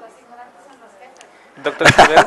Sí, ahí lo que sí sería muy importante es tomar en consideración que cuando uno utiliza muchos líquidos en la reanimación del paciente en estado de choque, posteriormente, una vez que ya está estable, hay que tirarlos, ¿no? Hay que utilizar un diurético, si no es suficiente, normalmente, pues, si tenemos acceso, tenemos el recurso, utilizar el prisma, ¿no? Si tenemos eso, el prisma ayuda muchísimo en eso. Hemos grabado algunos videos incluso donde grabamos al paciente cuando empezamos el prisma y está con un edema impresionante y 24 horas después está totalmente seco. Entonces, se puede utilizar la cantidad de líquidos que sea necesario para estabilizar al paciente y posteriormente, una vez estable, tirar el líquido con diurético o con prisma si es necesario. El doctor Vélez quería comentar algo. Bueno, en primer lugar, quiero decirles que estar en esta sesión específicamente de sobreviviendo a la sepsis, que fue con lo que empezamos hace muchos años, precisamente con los trabajos de shock séptico, pues me da mucho gusto. En segundo lugar, déjenme platicarles que cuando estaba yo en 1968 estudiando medicina, que me llevaron a atender partos al hospital militar, me decían uno de los residentes: ahorita lo que está de moda, lo más importante es el uso de esteroides en shock y el reumato, Raudex contra la solución de Hammer.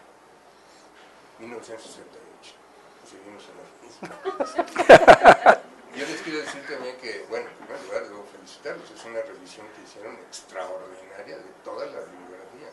Obviamente han manifestado no solamente su conocimiento de todo lo que significa el shock en la bibliografía, sino su experiencia que han adquirido con el manejo de esto. Pero hay algo, y es un cuadro grande. Cada uno de ustedes se ha dedicado a estudiar, cada uno de ustedes se ha dedicado a hacer quizá algunos trabajos de investigación, como los que hicimos nosotros originalmente, que eran 12 pacientes, que eran 10 pacientes, que eran 20 pacientes, que no sirven para nada. Y nosotros demostramos muchas cosas que decíamos: esto es cierto porque nosotros lo vimos en los pacientes y nuestros trabajos son válidos. Pero 20 pacientes no nos servían para nada. Ahorita que estoy trabajando con ILCOR, que estoy viendo todo esto tan importante sobre la reanimación cardiopulmonar, pues resulta que todo lo que está dando tanto resultado en la reanimación cardiopulmonar es deducido de los adultos. Hay una cantidad mínima de trabajos en todos los aspectos de la reanimación cardiopulmonar y en algunos no hay ningún trabajo de plano, todo se viene desde adultos. Extrapolada. Y ustedes lo están diciendo, este trabajo, y además lo están diciendo como dogma de fe. Tenemos que hacer así porque ya lo han demostrado en adultos que sí produce tal o cual.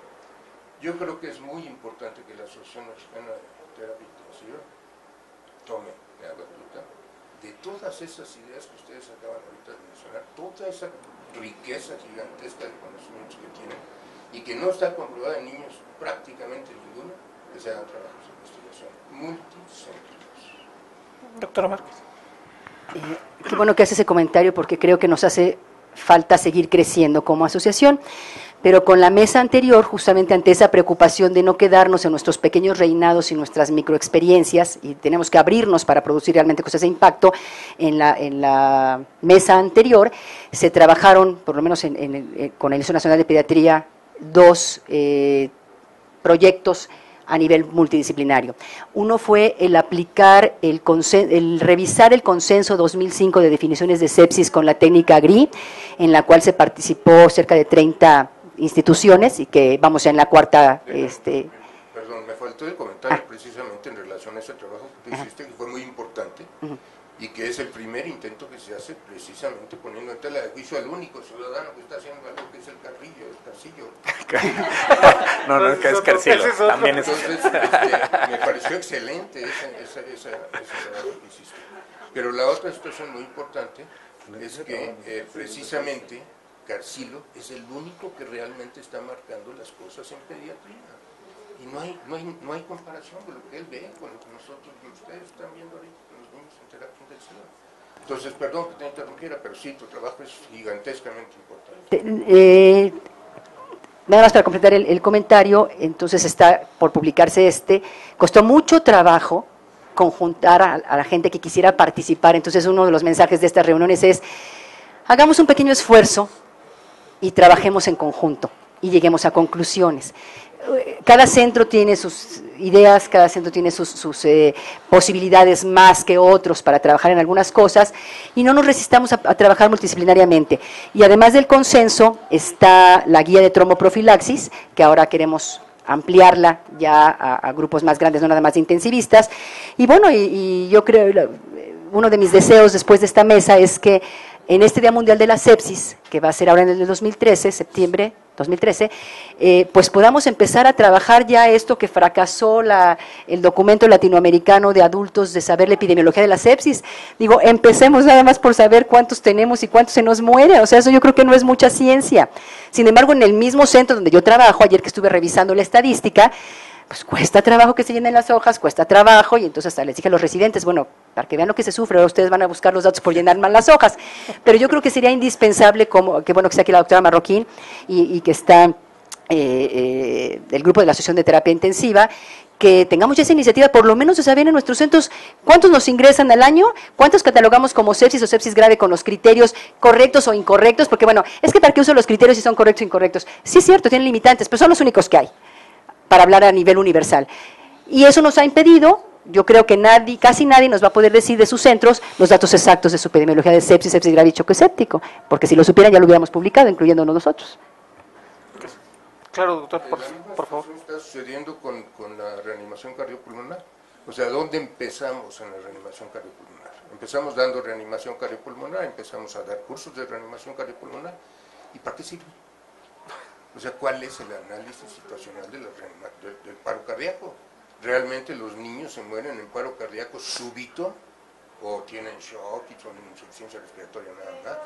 Y si se mueren en paro cardíaco, mejor dicho, si presentan paro cardíaco, ¿se recuperan? ¿Salen vivos? No tenemos un análisis situacional, no sabemos para qué sirve la reanimación cardiopulmonar. No tenemos resultados y no tenemos el análisis situacional de si tenemos el problema o no, estamos en medio nada más. Entonces, lo mismo está sucediendo con el shock, lo mismo está sucediendo con muchísimas patologías en México. Yo lo que les propondría, y lo digo muy en serio, es que las gentes especialistas en determinadas áreas de lo que significa la sepsis hagan el protocolo específico de su pregunta de investigación, basada en el pico, basada en el grade, basada en todo lo que ahorita se conoce, y hacer el protocolo y proponerlo a todos los demás. Y que sea la Asociación Mexicana de Terapia Intensiva, la coordinadora, que se analicen todos los detalles que ustedes ya conocen en relación al control de los grupos y a todo lo que significa hacer un trabajo multicéntrico, que es difícil, pero hacerlo. Uno que saliera al año sería excelente. Fantástico. Y déjenme decirles que ahorita, en varias de las preguntas que están investigando en ILCOR, no hay, en ninguna de las preguntas no hay una sola aportación de México, ni de Latinoamérica, a ninguna de las preguntas de investigación de ILCOR. Entonces yo les estoy proponiendo uno muy sencillo, que es el capnómetro en la reanimación, pero ya me dijeron que no tienen capnógrafos. Pero sí, es muy importante que hagamos conciencia. Y yo les podría pasar preguntas de ILCOR que se pueden hacer en las terapias, porque no hay trabajos en el museo. Gracias. Bueno, a mí me gustaría que, sin duda, la intención de hacer estas reuniones es darnos cuenta de la problemática Yo puedo decir que en el hospital infantil sí tenemos todavía deficiencias para la captación de datos, pero desde hace 3 años estamos llevando una base para tratar de conocer nuestro problema. Nosotros el manejo inicial lo realizamos apegado a las recomendaciones de la campaña, y la mortalidad que tenemos en sepsis grave y en choque, que responde a líquidos, es muy cercana a la literatura, menor del 10%. El gran problema que nosotros tenemos es cuando ese choque se hace resistente a catecolaminas, porque en nuestros centros sí la mortalidad es mayor, como está reportada en Latinoamérica. En primer mundo la mortalidad en choque refractario a catecolaminas es del 30%, nosotros andamos arriba del 40%, y es en esta población en donde nos estamos enfocando. Hay que recordar que bueno, nosotros recibimos pacientes inmunocomprometidos, la mayor parte de los pacientes que ingresan a la terapia intensiva tienen cáncer, y bueno, ahorita estamos haciendo un estudio para poder identificar los factores de riesgo, por lo cual, a pesar de que nosotros nos basamos en las guías, en esta población particularmente, que es el choque refractario a catecolaminas, la mortalidad sigue alta.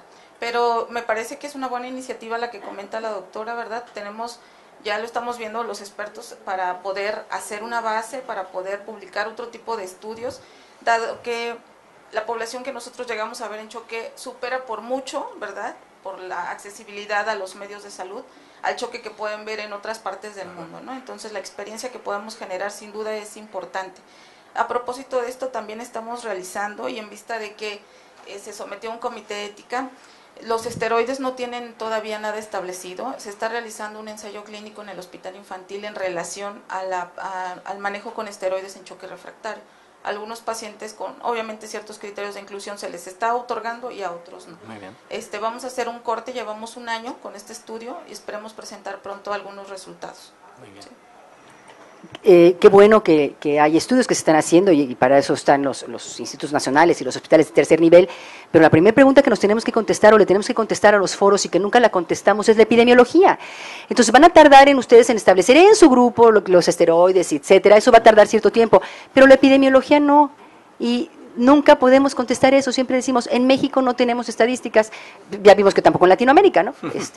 Digo, no es que nos consuele eso, pero demos el primer paso y trabajemos como grupo y conozcamos nuestra epidemiología. Además, ¿cuántos te llegan?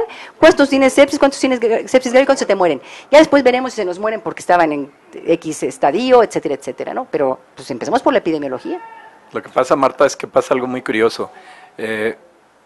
Cuando le propone uno a los residentes algún trabajo, yo por años les propuse, vamos a hacer un trabajo sobre la epidemiología del paro cardiorrespiratorio en la terapia intensiva.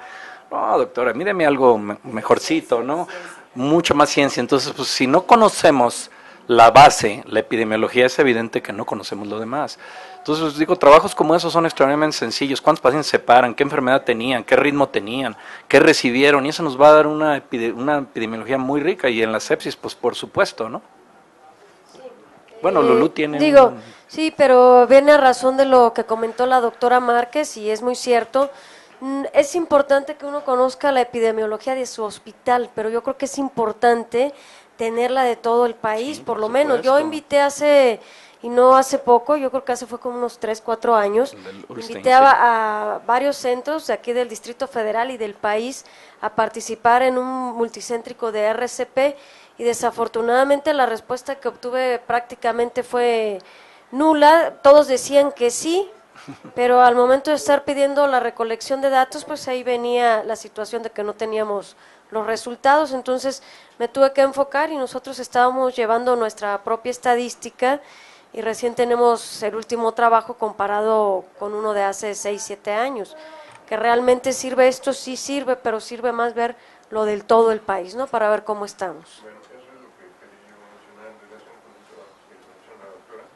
Bueno, qué bueno, ya tiene ella un camino andado en relación a su epidemiología y a la sobrevida.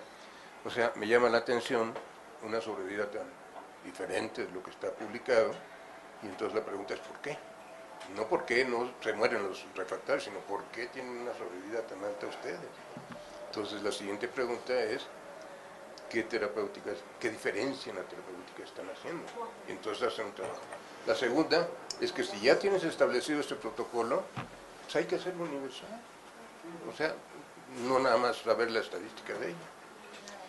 El único trabajo multicéntrico que se ha hecho es el de hidroxietilalmidol, si ustedes lo recuerdan, en donde participaron todos. Más o menos, salieron creo que 30 pacientes, una cosa por el estilo, muy chiquito. Pero sí fue un intento de hacerlo multicéntrico. Entonces, ¿a qué me refiero? A que hace falta que el que está haciendo el protocolo quiera hacerlo multicéntrico, que vaya a cada una de las sedes, que platique con cada uno de ellos y que se haga la responsabilidad total de hacer ese trabajo. Sí, en el hospital hicimos un canal endémico de los últimos 5 años sobre los gérmenes que se nos han causado la sepsis, choque séptico, y también revisaron los recientes los expedientes para ver cómo se manejaron y cuál fue la mortalidad, para poder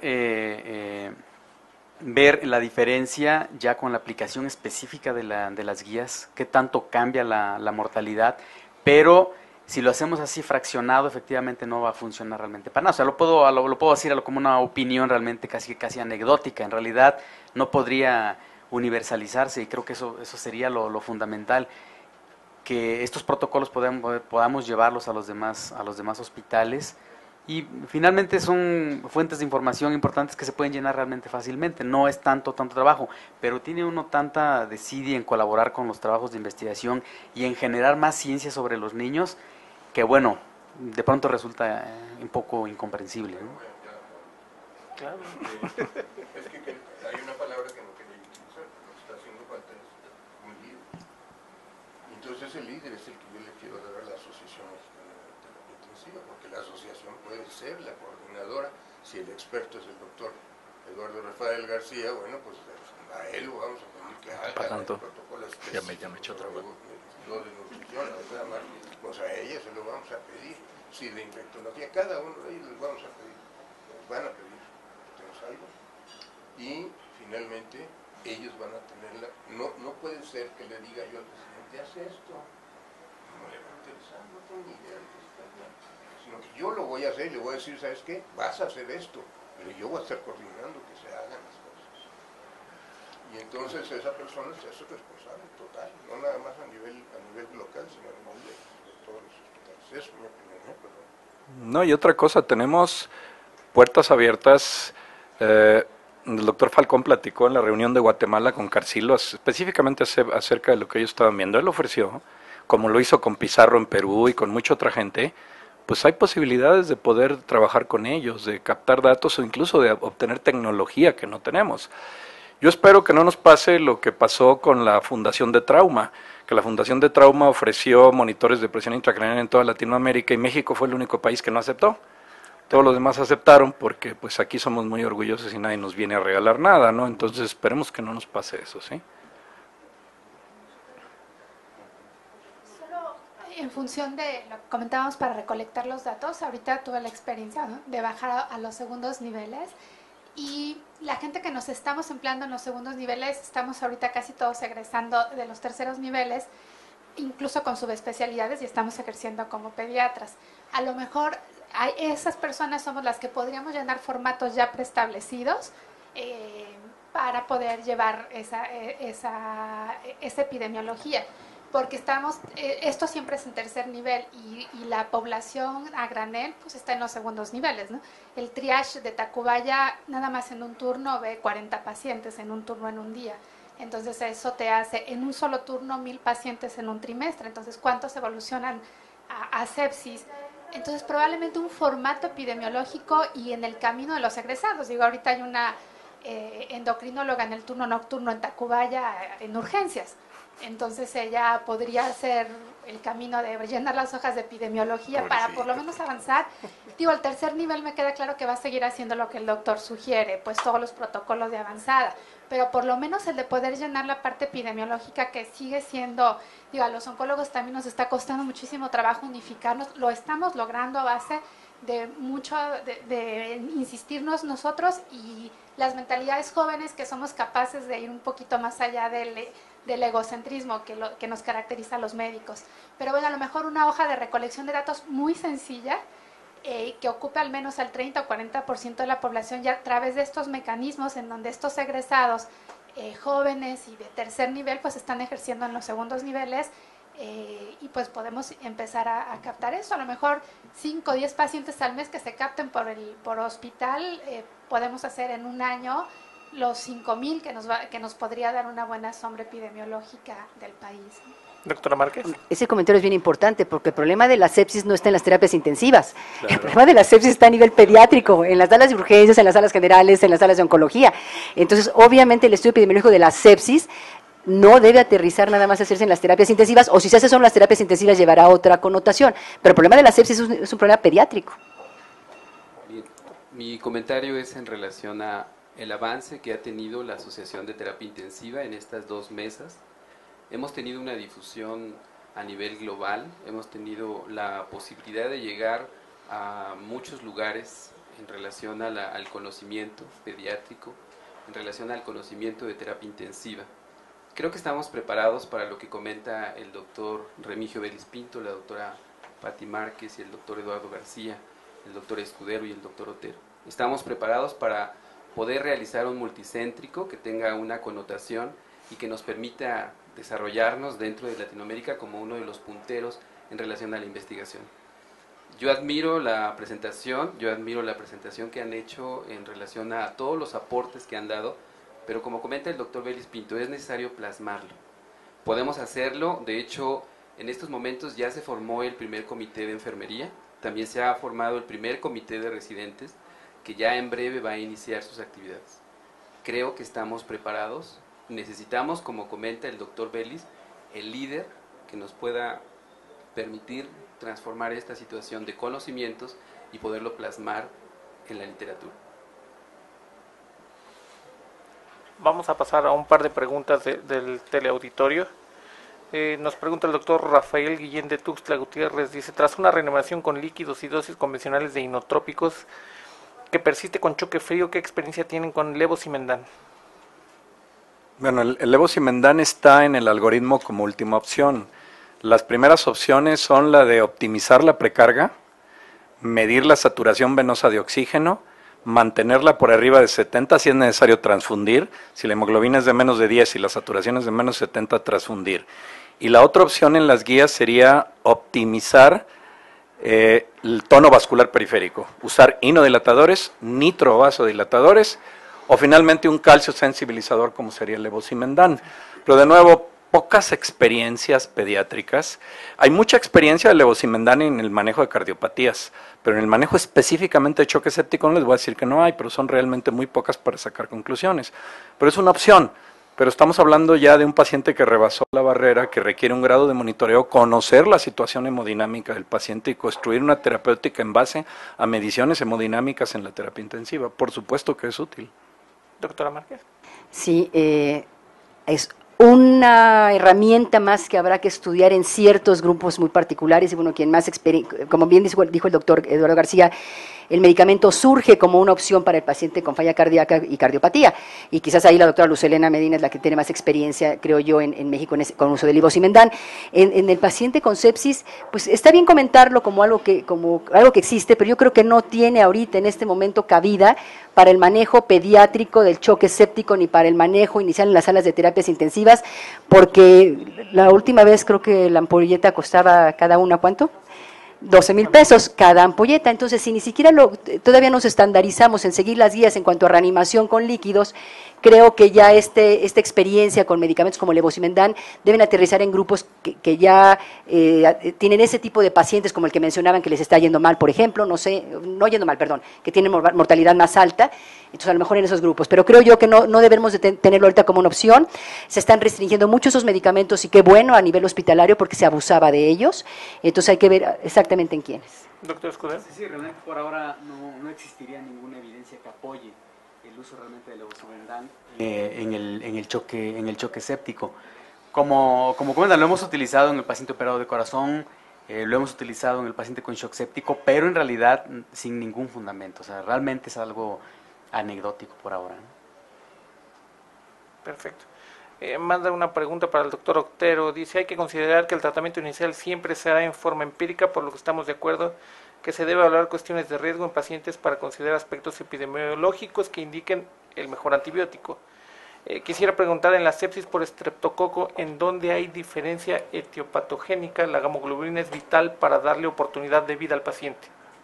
Bueno, aquí es importante, y en base a lo que ya comentaba, de que el tratamiento antibiótico en el paciente chocado no es una receta de cocina, y yo les puedo decir en este momento, miren, este paciente, siempre que les llega un paciente a la sala de choque, o que estamos en nuestras instituciones, un paciente chocado en piso, saben que vamos a utilizar este antibiótico, vamos a usar este antibiótico.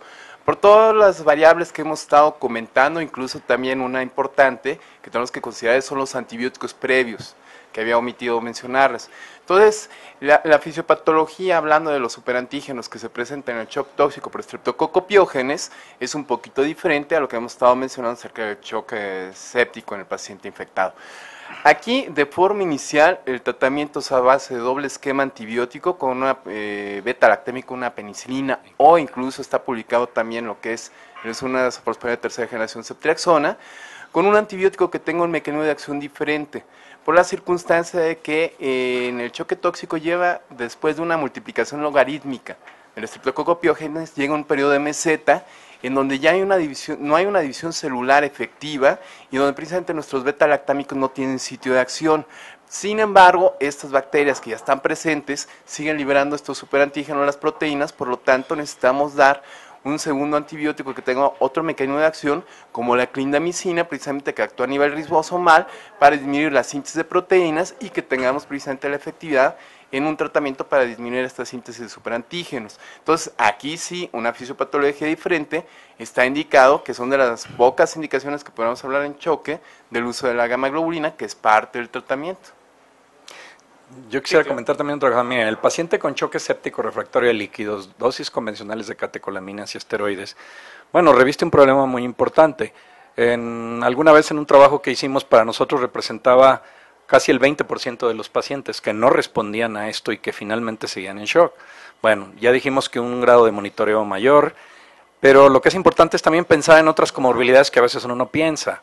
Por ejemplo, el síndrome compartimental, el derrame pericárdico, el tamponade, el neumotórax, que muchas veces son comorbilidades que comprometen la función circulatoria del paciente. La función hormonal cada vez también se explora más. Y uno de nuestros temores con la dopamina era ese, específicamente la dopamina produce bloqueo pituitario, específicamente de prolactina. Entonces, muchas de las respuestas metabólicas y hormonales se pudieran ver bloqueadas por esta droga, pero cada vez hay también más estudios sobre la función tiroidea en pacientes con choque persistente, entonces pues habrá que esperar resultados. Pero finalmente llegamos a un terreno en el que es el ECMO, el oxigenador de membrana extracorpórea. ¿Qué hacer con el paciente que no responde a las dosis de catecolaminas? Ahora, si somos honestos, bueno, el algoritmo pediátrico, el de la campaña para sobrevivir a la sepsis, tiene al levosimendan ahí en el algoritmo, tiene al terlipressin, tiene a la vasopresina, pero insisto, son pacientes en los que debemos de agotar primero otras cosas y llegar a eso finalmente a veces como un recurso desesperado. Ahora, no todos tenemos ECMO, no tenemos la capacidad, los intensivistas, para manejarlo, tenemos que ocurrir o solicitar gente que maneje el ECMO, que esté con nosotros ahí en la terapia. Pero bueno, decía don Fernando Stein la última vez que pues ellos tienen muy buena experiencia en neonatos y en pacientes con choque refractario, pero pues en realidad en México no hay experiencias. Si yo les pudiera decir que lo hemos usado en la terapia meramente anecdótico, pero pues no se puede construir una experiencia de esos reportes anecdóticos. Entonces, pues bueno, a veces el intensivista se encuentra ante un camino que tiene que hacer algo, y ese algo a veces implica seguir este algoritmo, a veces con drogas que si bien como el levosimendan o como es otras que no están bien estudiadas, bueno, pues algo tiene uno que hacerle al paciente, más allá, a no ser que, pues, si le usemos la frase de Luke Skywalker, ¿no?, que la fuerza te acompañe, porque pues realmente ya no hay nada que hacer, ¿no? Claro, por favor, doctor Vélez. Es muy importante en esa pregunta que hace, la primera pregunta, pues revisar al paciente.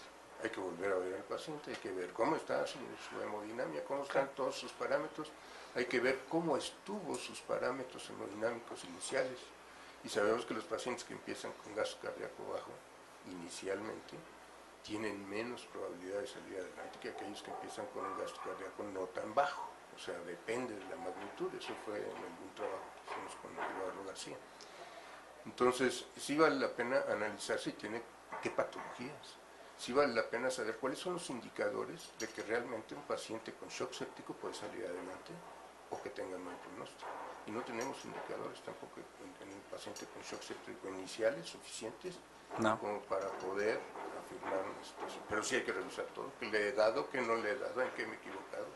Hay que revisar el paciente. Sí, si me permite, bueno, eso es muy importante porque hemos aprendido una lección muy dura, ya lo decía William Shoemaker hace muchos años. O sea, las variables macrodinámicas pues son una buena meta inicial, por lo menos para los líquidos, pero hemos aprendido que muchos pacientes, a pesar de alcanzar variables hemodinámicas normales, tienen déficit de oxígeno en algún lado, específicamente en el territorio esplácnico, y hay muy pocos marcadores, el lactato, la tonometría gástrica, y en el futuro probablemente algunos otros marcadores enzimáticos o hormonales, no lo sé, pero yo creo que el lactato para nosotros siempre fue un buen indicio de qué hacer con el paciente a pesar de que se viera bien.